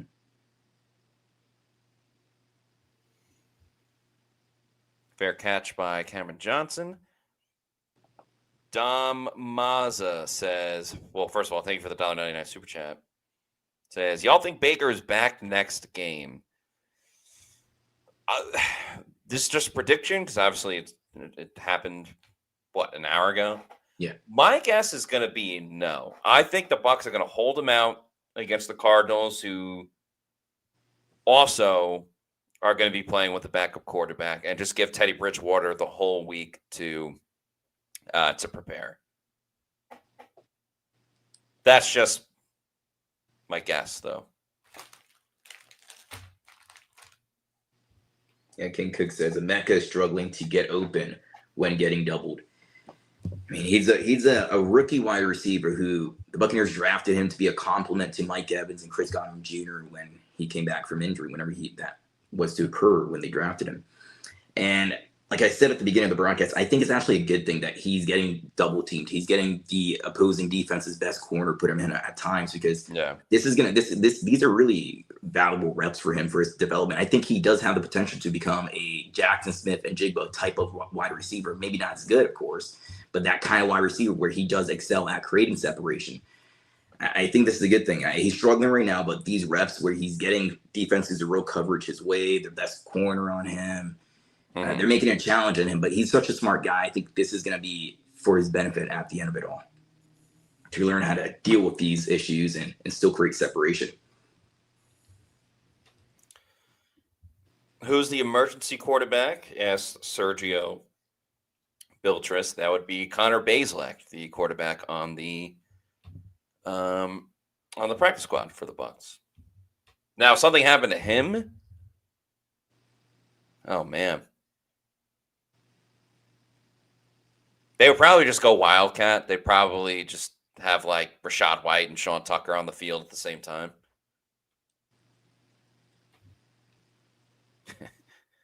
Vita Vea emergency QB says go. Axel. Give Vita Vea some carries in the goal line situation. That'd be nice. Yeah, why not? I mean, football's supposed to be entertainment, right? Let's do it.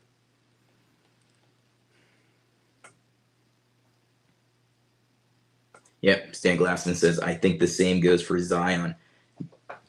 Good to get these reps for development. That is true. Uh-oh. We got Baker in a sling. That's never a good sign. Hopefully precautionary. Yeah, probably precautionary, but yeah, it's awful. Jared Hunter, thanks for the $1.99 super chat, says, is it coaching or is injuries finally caught up? A little bit of both. Let's not forget also, like, this was the expectation that they were going to lose the game. The Rams are the most complete team in the NFL, in my opinion. You're not facing the Cleveland Browns or the Raiders. You're facing probably the best team in the NFC, if not the entire NFL. So it's not an easy task at all. But if they were to perform like this, if Baker's healthy and they're performing like this against the Cardinals, then I think there are some real questions that need to be answered, unfortunately, this offseason when it comes to job security for a few people. Yeah, they're a very complete team, and they'll have the number one seed with the Eagles losing to the Cowboys. That was a crazy game today as well. And the Rams also have the Falcons' first-round draft picks. So they have 2 first-round draft picks. That's a dangerous thing. And they coming into this week, they had the 8th overall selection. The Falcons did win, so that's going to go a bit higher. But, I mean, 2 first-round picks for this team that's already complete. That's scary. Good comment by S14BST, who says, Niners have more injuries, and they don't look this inept. That's very true. Yeah. Absolutely true. Another catch for Cade Otton. That's 3rd and short. Go for it. Dom Mazza, thanks for the $1.99 super chat. Says Cardinals are a sneaky team, not gonna lie. I don't know. I don't think so. None of these games are easy, of course, but that is a much more winnable game than this one, of course. A couple people want Lane Kiffin.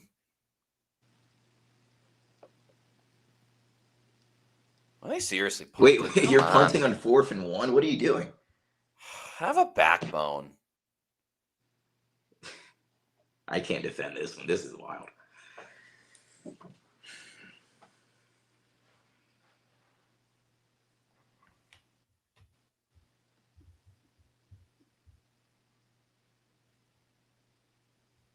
Man, it's kind of pathetic.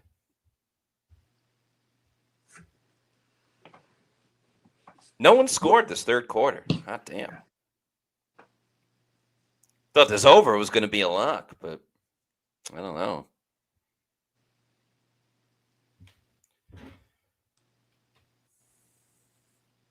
Michael LaRue says, can the Bucs win a Super Bowl with Todd Bowles at head coach? The evidence overwhelmingly points to no. He was a defensive coordinator in Super Bowl 55, of course. The defense was a big reason why of course, Tom Brady and Antonio Brown and all the Mike Evans and Mekabuka, but the defense, they got pressure and they got to the quarterback, Patrick Mahomes all night long in the Super Bowl. But yeah, some of these coaching decisions, like not going for it last week on 4th and 2 late in the 4th quarter, not going for it right now, 4th and 1. What do you have to lose? You're playing scared. Yeah, I don't like that at all. Yeah. I should have went for it.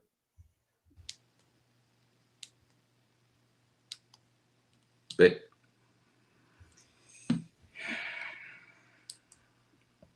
if they perform like this, when the Cavalry's coming, okay, the Cavalry's coming back. They're going to get Bucky possibly next week. Mm-hmm. J-Mac, he's out of his neck brace. The prediction is late December, sometime in December. Mike Garofalo, what's his name, for NFL Network reported that Elijah Cansey with his pectoral injury, he's ahead of schedule.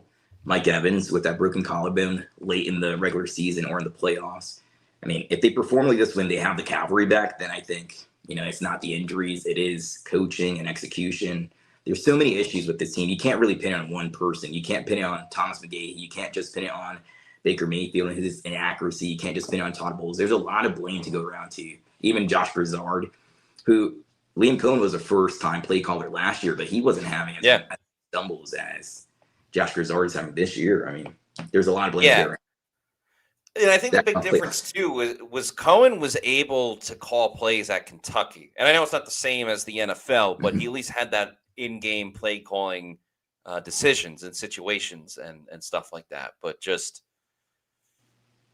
I don't know, it's different. And if you do want to go positive, you are right. Like, help is still on the way, at least on the offensive side, with Bucky, with Mike, and hopefully with Jalen McMillan as well. And if Elijah Cansey can return, that's gigantic for this team. That will take any type of pass rusher. It doesn't matter if it's defensive tackle or outside linebacker. So now you can hang your hat on. But now this news about Baker, Devontae Adams makes a great catch. Now this news about Baker puts everything in jeopardy. Flag on the play. Terrible cut by the camera. Okay, it's holding. Would have been nice to know.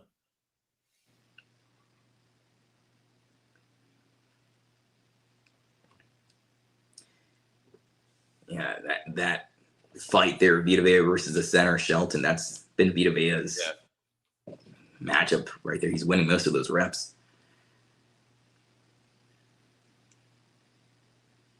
So 1st and 20. This is where the Bucs have been the worst on defense. Vontae David on a blitz. Rams throw a screen. Yikes. Mopar Buck, thanks for the $9.99 super chat, says, excuse me, but why are we speaking like the rest of the games from here on out is easy? Cardinals will be an issue. Our defense isn't stopping anything. Yeah, with the defense playing this bad, and again, the biggest thing being potentially no Baker Mayfield, there is no gimme win for the Bucs. Maybe New Orleans, who have played better against the Bucs at Raymond James Stadium than in New Orleans. No win is a guarantee at this point. Rams staying aggressive. Stafford throwing. It's caught by Devontae Adams.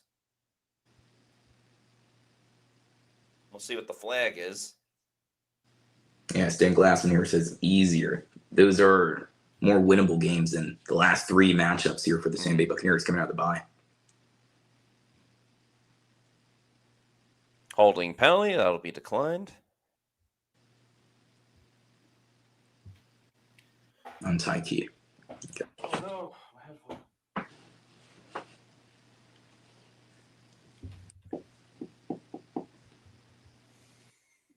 King Cook says, I'm going to the Bucs versus Carolina game in Carolina in a few weeks. And boy, oh boy, that's becoming a game now, LOL. Yeah, it really has.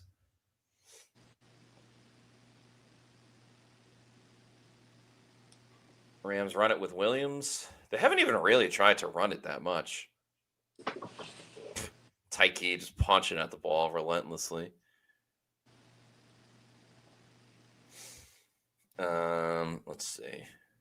Yeah, Kyron Williams just 25 rushing yards on 5 attempts. They've only ran it 9 times in a game. They're up 31-7.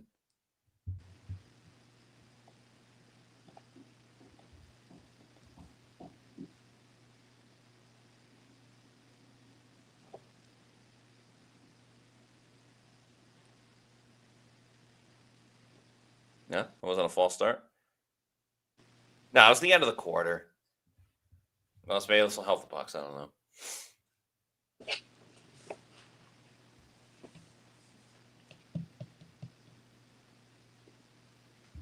King Cook says, and to add the cherry on top of all the injuries this year, our quarterback gets hurt.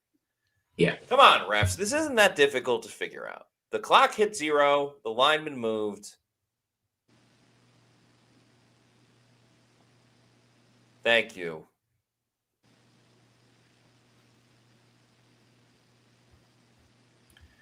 All right, we move to the 4th quarter. I'll put my 4s up quickly because not exactly motivational by the Bucs with what they've been doing. Though because it is such a slobber knocker and a blowout, I am happy to get off topic and if Bucs fans want to talk about other parts of the team or the league or really anything. Happy to get into it this quarter if it's going to continue to be a blowout. Steinbauer Sports says 1,000% I'd rather have Trask at quarterback. I don't know why. JB Easy says, thank you, Matt and Daniel. Good night. Appreciate you. Good night, buddy. Would love you to keep watching, but I get it. It's late at night. People got to work tomorrow, and the Bucs are getting smoked. Yay says, I hope Scott calls for Todd's job. I don't think he'll be doing that, but we'll see. John says, Maddie, what are some of those emo teams you've hinted at listening to? Do you mean like songs or bands? I'm a huge Taking Back Sunday fan. Cue Without the E is one of my favorite songs of all time. Timberwolves at New Jersey. That's a song by them. Another song by them, A Decade Under the Influence. Another great song. Blink-182 is not really emo, but love Blink-182. Who else do I like?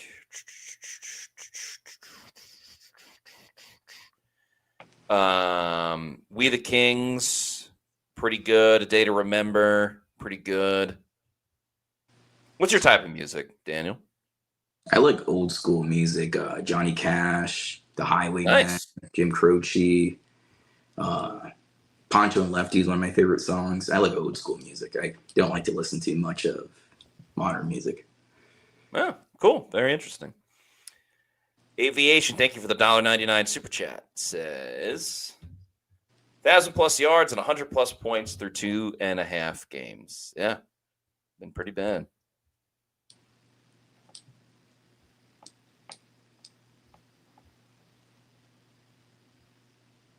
How great.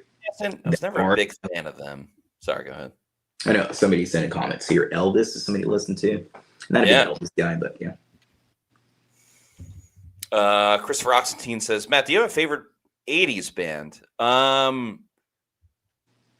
When did The Who become a band? When did they first start? I don't know the year, but Phil Collins. I think he's an underrated singer, Phil Collins. They were formed in the 60s, so never mind. Yeah. My answer would have been The Who, but yeah, that's the 60s. Let me look that up. Bands from the 80s. People in the comments here are saying 60s for The Who. Yeah. Let's see. Metallica was 1981. They're cool. Guns N' Roses. Yeah. Duran Duran, yeah. Christopher Duran Duran. Yeah, Duran Duran is my favorite band of all time. There you go. That's cool. Troy Cohorn says the Bucs got us talking about 80s bands. Hey, if the Bucs want to make it competitive, I'll talk about nothing but Tampa Bay. As Frank G says, 139 yards of total offense. Yeah. John with another question says, question for Matt and Dan. What hobbies do you guys have outside of work? How about you, Daniel? What hobbies do you have outside of work? I've been extremely busy as of late, but video games, I like playing Madden a lot, Fallout, going on drives, just peaceful things, and just mental escapism with video games, of course. But video games would be my hobby. Nice. What about you, Matt? Very cool. I love going to concerts. I love going to live shows. That's definitely there. I like golfing, even though I'm terrible at it. Oh, that's good. I'm trying to read more. I finished a book on the USFL, which was really good. But I try to go in different directions when I read books. I'm a big autobiography type of guy. So I actually just started. It's autobiography, not autobiography. It's a biography on George Washington. So nice. I started that. I didn't know George Washington's dad's name is Gus. I thought that was very interesting. I'm very a big history guy too. Yeah, that's something I like a lot too. All right, the Rams attempting a 52-yard field goal. It is up and it is good. Sergio, I play on Xbox. Rams lead 34-7. Okay. All right, Crowman, man. Yeah. Come on, buddy. We're not going to get that off topic. Yeah.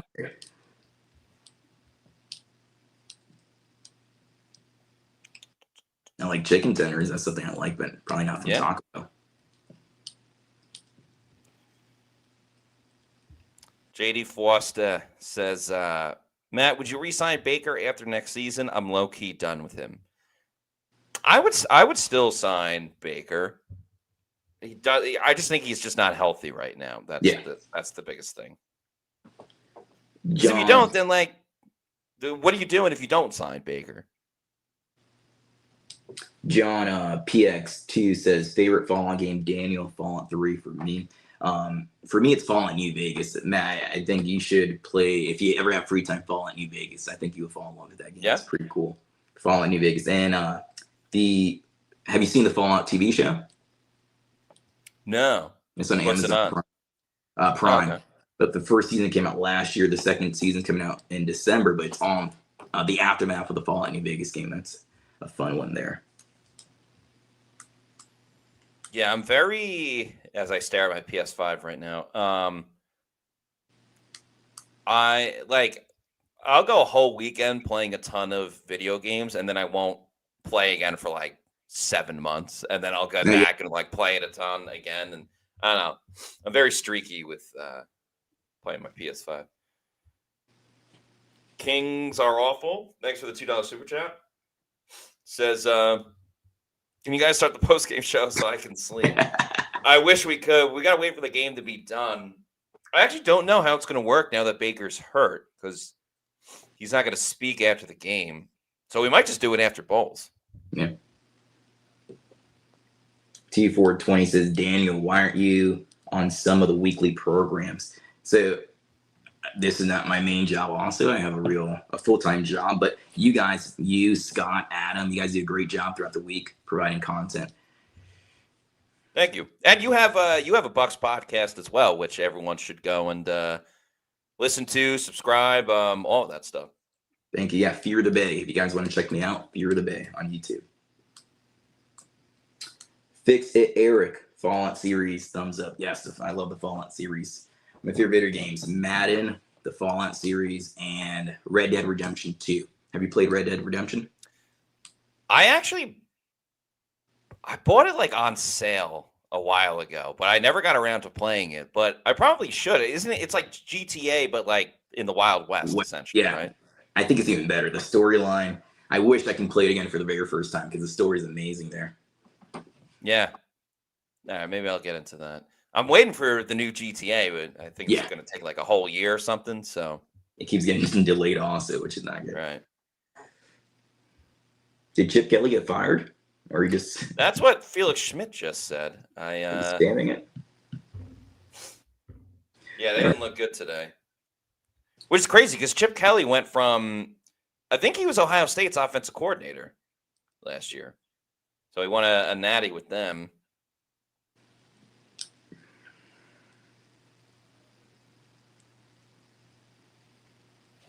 Teddy, oh man, he had a Mecca Buka. That would have been a big play for Mech. Aviation said Red Dead Redemption might be one of the best games ever. I agree with you, buddy. RDR2 especially. King Cook. Ogo Axel says Chip Kelly has had the craziest career. He really has, when you think about it.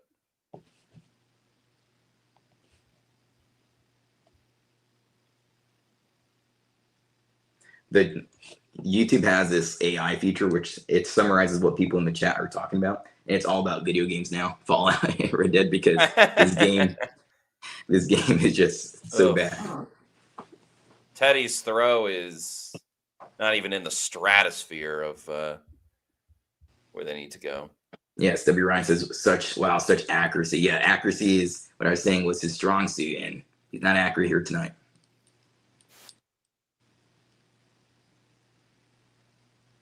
Need one more rushing attempt from Sean Tucker. I had him at 12 plus. He's at 11 attempts, which they're not going to run it on 3rd and 10. But damn. If you could make a trade, Matt, for a retired Aaron Donald, the Buccaneers trade a 1st-round pick for him, would you do it? I think he still probably has something left in the tank. Yeah, he definitely could still do something. Yeah. As Teddy, oh God, Teddy got sacked and he got hit in the head, and it's all just bad. Teddy's not smiling anymore. Hey, but it's a defensive penalty. Good.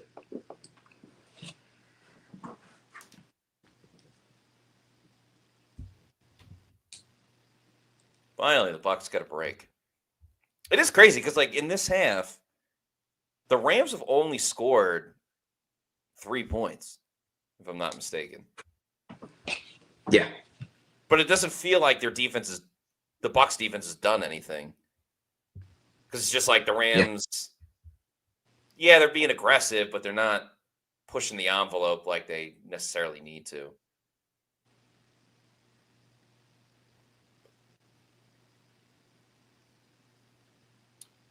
Run it with Rachaad White, who picks up some steam and gets a 1st down. Almost takes out Sean McVay. Nice run for Rachaad. who now has 38 rushing yards. Bucs have ran for 117 yards compared to LA's 46.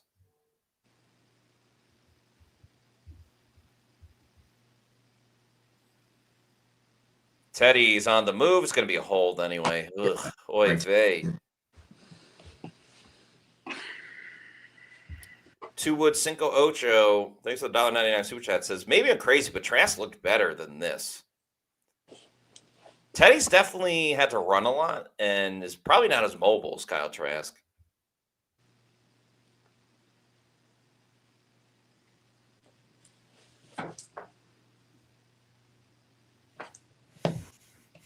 Very curious what Todd Bowles is going to say after the game, because it's a third straight clunker of a defensive performance, even though one was a defensive score by the Bucs, or by the Rams. 1st and 20. It's a screen to their slowest wide receiver, Sterling Shepard. What could possibly go wrong? Trustin Vorbeck, thanks for the $1.99 super chat, says, Kyle Trask, please. I mean, I guess they could technically sign him off the practice squad, but they're not going to do that because they cut Kyle Trask in favor of not just Teddy Bridgewater, but Connor Bazelak on the practice squad. They could have signed Kyle Trask to the practice squad, and they didn't. That'd be an interesting scenario if Baker will be out for a few weeks. Yeah. And Kyle Trask does know the offense. Ooh, great catch by Mecca Buka. Emeka Buka. That's good for Offensive Rookie of the Year. Now run it with Sean Tucker one time.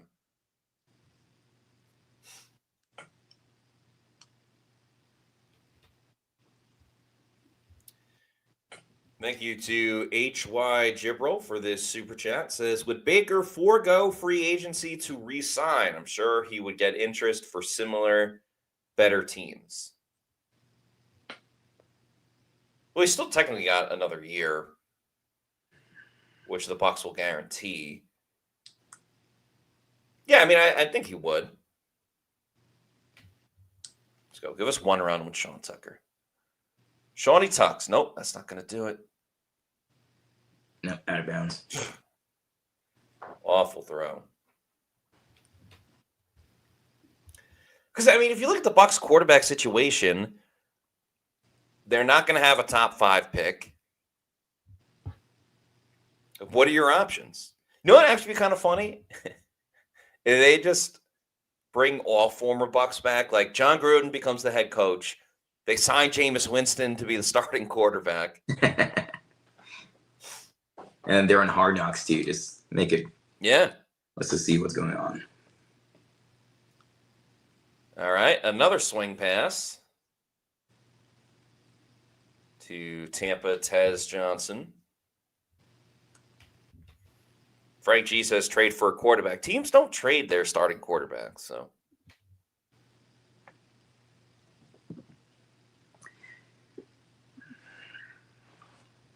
Let's also not be prisoners of the moment for. I know he hasn't been accurate really since, in my opinion, since the San Francisco 49er game where he missed Emeka Buka twice over the middle. But he was playing at an MVP level for a few weeks, like maybe 4 or 5 weeks. Yeah, he was early in the year. I mean, I don't think you move on from Baker. He's having a bit of a slump, but let's see how he finishes the year. And he does have one more year in his contract. I think you stick with Baker. And after next year, if he doesn't prove that he is the quarterback to stick around in the future, your franchise quarterback, you move on. But there aren't many options that you have. When the Buccaneers are going to be picking maybe in the 20s in the draft, if they don't win the Super Bowl curses, I don't think they will. Teams aren't going to trade their franchise quarterback to you. There's not going to be many options. Baker gives you a chance. Like, some people think Kyler Murray might be available, but I don't know. He's not an upgrade, though. Is Kyler Murray a better option than Baker Mayfield? I don't think so.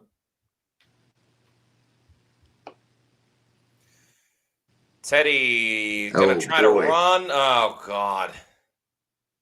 Tristan Wirfs beat again. Everything's in shambles for this team. Rams will get the ball again.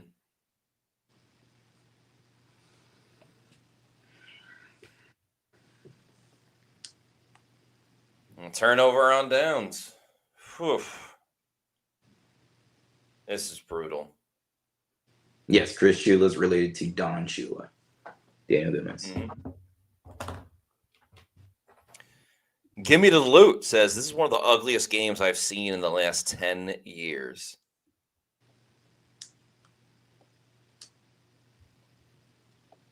It's not as ugly as, I forgot what year it was, like 2016 Thursday Night Football against the Atlanta Falcons. They scored like 55 points. Insane. No, that one was ugly. No Jared McCoy.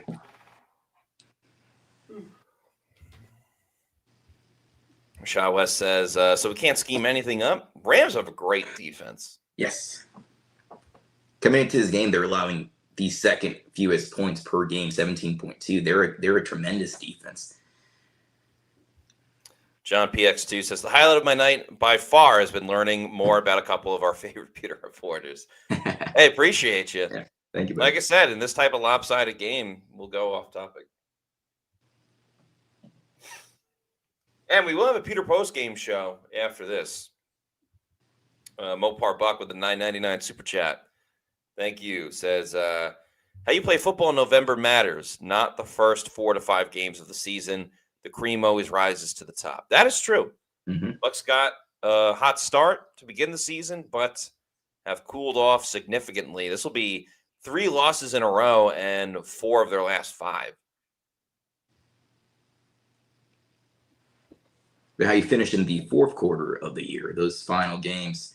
Yes. That matters even more than November football. And the Buccaneers do have the potential, especially we talked about the Cavalry's coming back. Hopefully Baker Mayfield could get healthy soon to win those more winnable games. Of course, they're not easy. Anytime you're facing a divisional rival, whether it's the Panthers or the Saints or the Falcons, they're going to be tough matchups no matter the record. But those are much more winnable games than those 3 games the Buccaneers have to face coming out of the bye week. I think they can get right. It's just hopefully Baker can get healthy, generate pressure on defense and convert that pressure into sacks. There's so many issues, but I think they could turn things around. But again, like I mentioned earlier, this is the final true playoff caliber team that they're going to see until they reach the postseason. So you can beat the Falcons, you can beat the Saints, the Dolphins, but those aren't teams that are going to reach the postseason. Rams run it, which makes sense. And if I'm McVay, I'm taking out Matthew Stafford here. I don't want him to get injured. Yeah, there's no point in playing him. Yeah. It's just padding his stats a little. This will be the graphic for after the game. Bucs knocked out in LA. It certainly feels that way. But yeah, we will have the Pewter post-game show shortly once this game is done. Especially because prime time, we want to start it quicker because we know people want to go to bed, especially after this performance.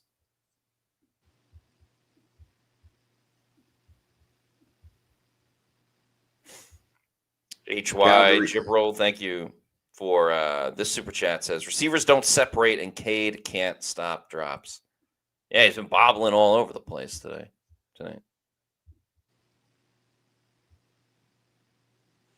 Isaiah H says Cavalry has not been on the same field. How do you expect them to have chemistry? Well, chemistry is something that they have to work towards and rack up here. But I mean, you can't say the Buccaneers are not going to be a better team when they have Mike Evans back on the football field and J-Mac back on the football field and Bucky Irving.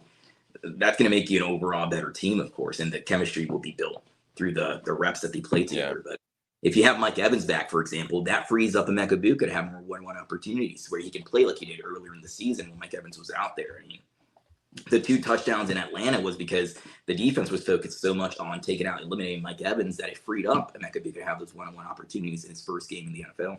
I mean, the chemistry will build, but you can't tell me that they're not going to be a better team with Mike Evans and Bucky Irvin and J-Mac and Emeka Egbuka all out there together. And Ben Bredeson at left guard over Michael Jordan. Right.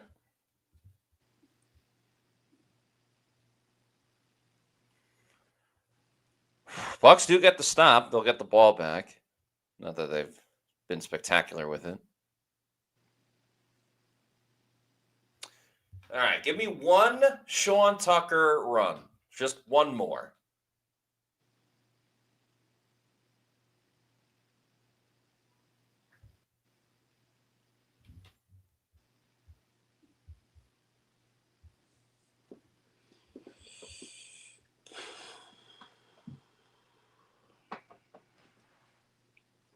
Batman Jack says, I love Baker, but only as my backup. That ain't happening.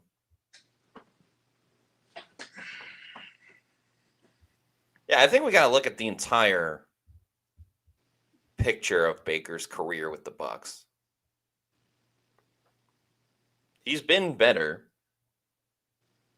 but I mean, this one half isn't going to define him. No.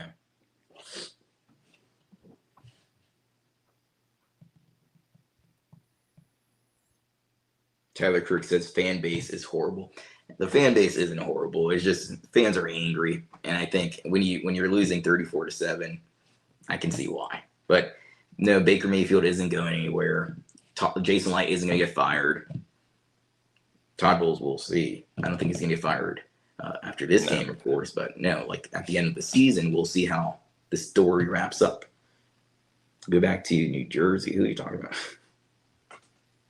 Baker's mad, overrated, Steiner Sports. I don't think he's overrated. He's having accuracy issues. How much of that is based on not having his weapons out there? How much is that based on him dealing with his injuries? JD Foster, 23. It's never Baker's fault. Baker has been inaccurate, and that you can't just put all the blame on him, however. That's what I'm saying. Honestly, everyone was horrible tonight. Yeah. Teddy Bridgewater, no better. HY Chirp thank you for the super chat. Says, love the Bucs, but some of the fans can kick rocks. I mean, you can say that about every fan base. There's always some bad apples, but Bucs fans are good people.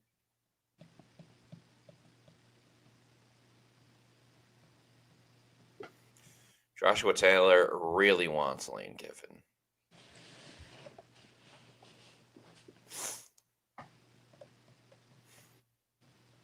Frank G says the O-line is bad. Yeah, not a good performance from the O-line today. They certainly have their issues on the interior, but even Jared Verse getting the better of Tristan Wirfs. Yeah, 2 sacks. Good question by T Ford 20, who says, is Baker a $60 million a year quarterback? That's a good question. Because I don't think he's a $60 million a year quarterback. And that's where the negotiations are going to be big. Baker deserves a good payday, but he shouldn't be the highest paid quarterback in the league. Sean Tucker gets a rushing attempt. Cash that bet. Sean Tucker, 12 plus attempts. And it goes nowhere. But I don't care. It hit. Ben Chikuma out there now.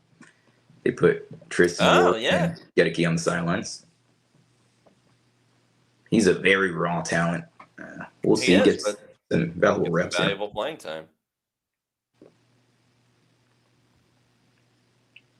No more Sean Tucker. Owen Wright's out there.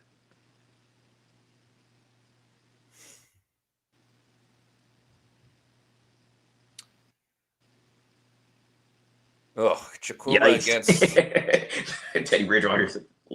Teddy Bridgewater just threw it underhanded. Oh my God. Yikes. I mean, I was telling you he was a very raw talent. Hopefully. Yeah, that was. You can't have your QB1 and QB2 go down in the same game. Teddy Bridgewater just said, F this. I'm tossing it. He made a business. Good for him. Didn't take the sack.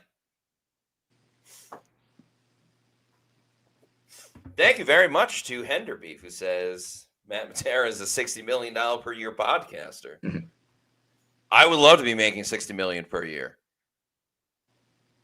I would definitely sign up for that. So thank you. Yeah, if Peter Horn wants to. I'll sign a 5-year deal right now for $60 million a season. If I'll take a team friendly deal.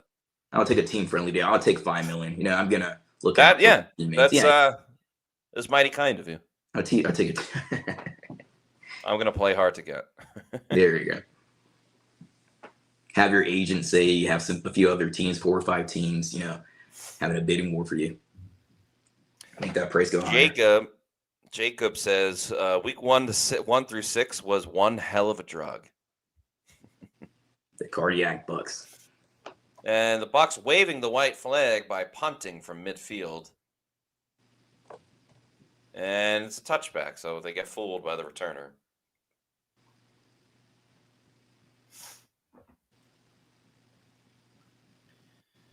Gonna be a lot to talk about in this game.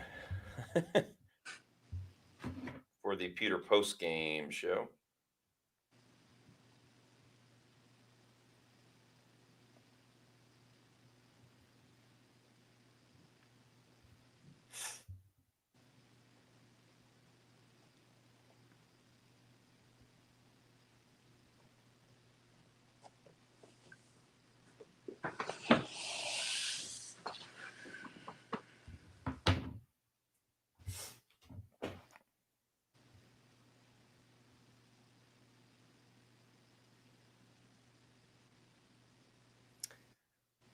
Stafford's still in the game. I don't know why.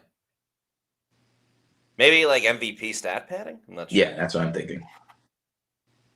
Because now you're getting to the point too, like the Bucs defense is going to be sick of this. They're just going to want to. You saw Winfield there trying to force a fumble. They're going to miss tackles because they're just going to go for the big play. Which I don't know if you can blame them. You're down by 1 million points. Sad Buck fan. Thank you for the $4.99 super chat. Says, do you think we will ever be a Super Bowl team with Bowles at the helm? I said next year would be the year. I guess I'll stay steadfast with that. By the way, John Bullock's an inside linebacker. So, you keep Winfield in, but then you have John Bullock. Anthony Nelson's back in the game, too. That's good to see.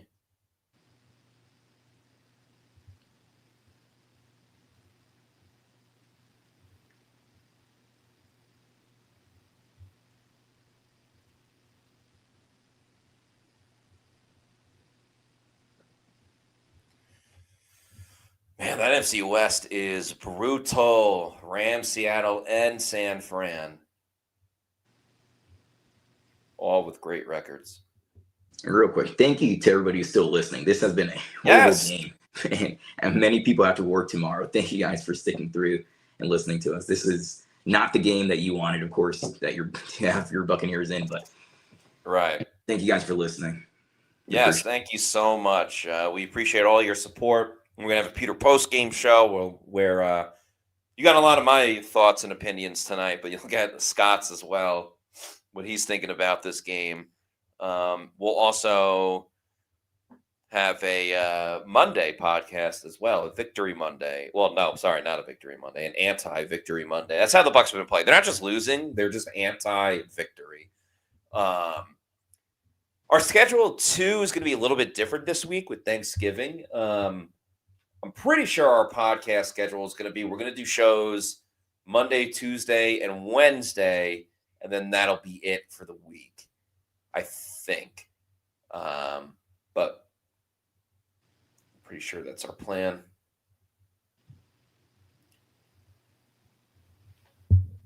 We might get to a situation where after this 2-minute warning, the Rams might just take a knee, and the Bucs, with 3 timeouts, might just say, all right, take the knee. We're not even going to call it timeouts, which is pretty much as embarrassing as it can get. Mm-hmm.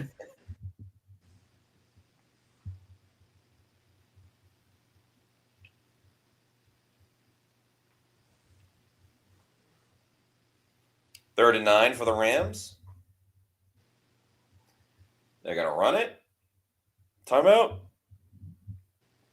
Professor X 1282. Just woke up from my nap. What did I miss? Buddy, you missed a beating on the Buccaneers. It's been extremely boring. You missed everything and yet nothing all at the same time.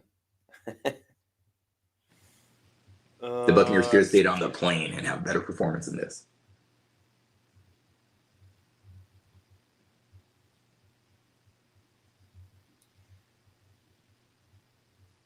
Anthony Brown says, what makes Todd Bowles a defensive guru?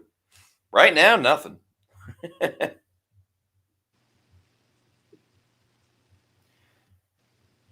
Frank G, that's Stangless. Frank G mockingly talking about Chris Braswell, saying Braswell's going balls out.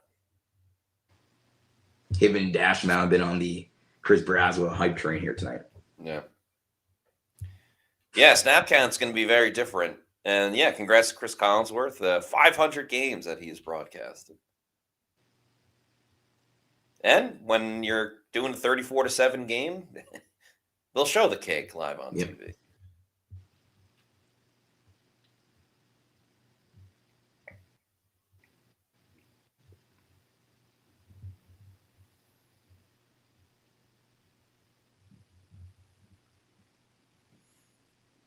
Cameron Johnson on the return.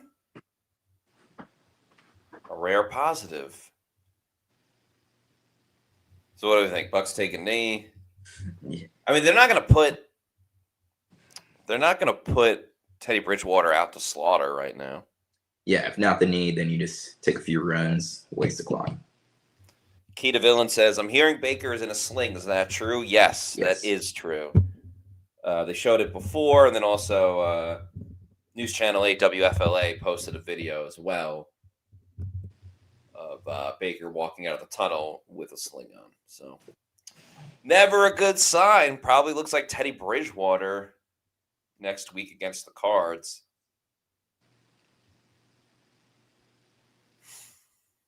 Owen Wright getting some rushing attempts. Good for you, Owen Wright.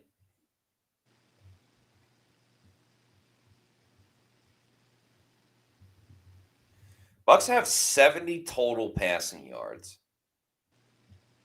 70. Wow. Because they were at 103, but then you subtract 33 yards based on the sacks. Teddy's been sacked twice. And Baker was sacked twice as well. Ugh. Meanwhile, Matthew Stafford's thrown for 273 yards and 3 touchdowns.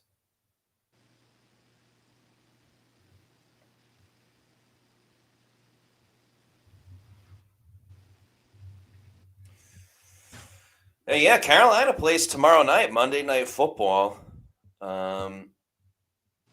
They could be in first place in the division with a win.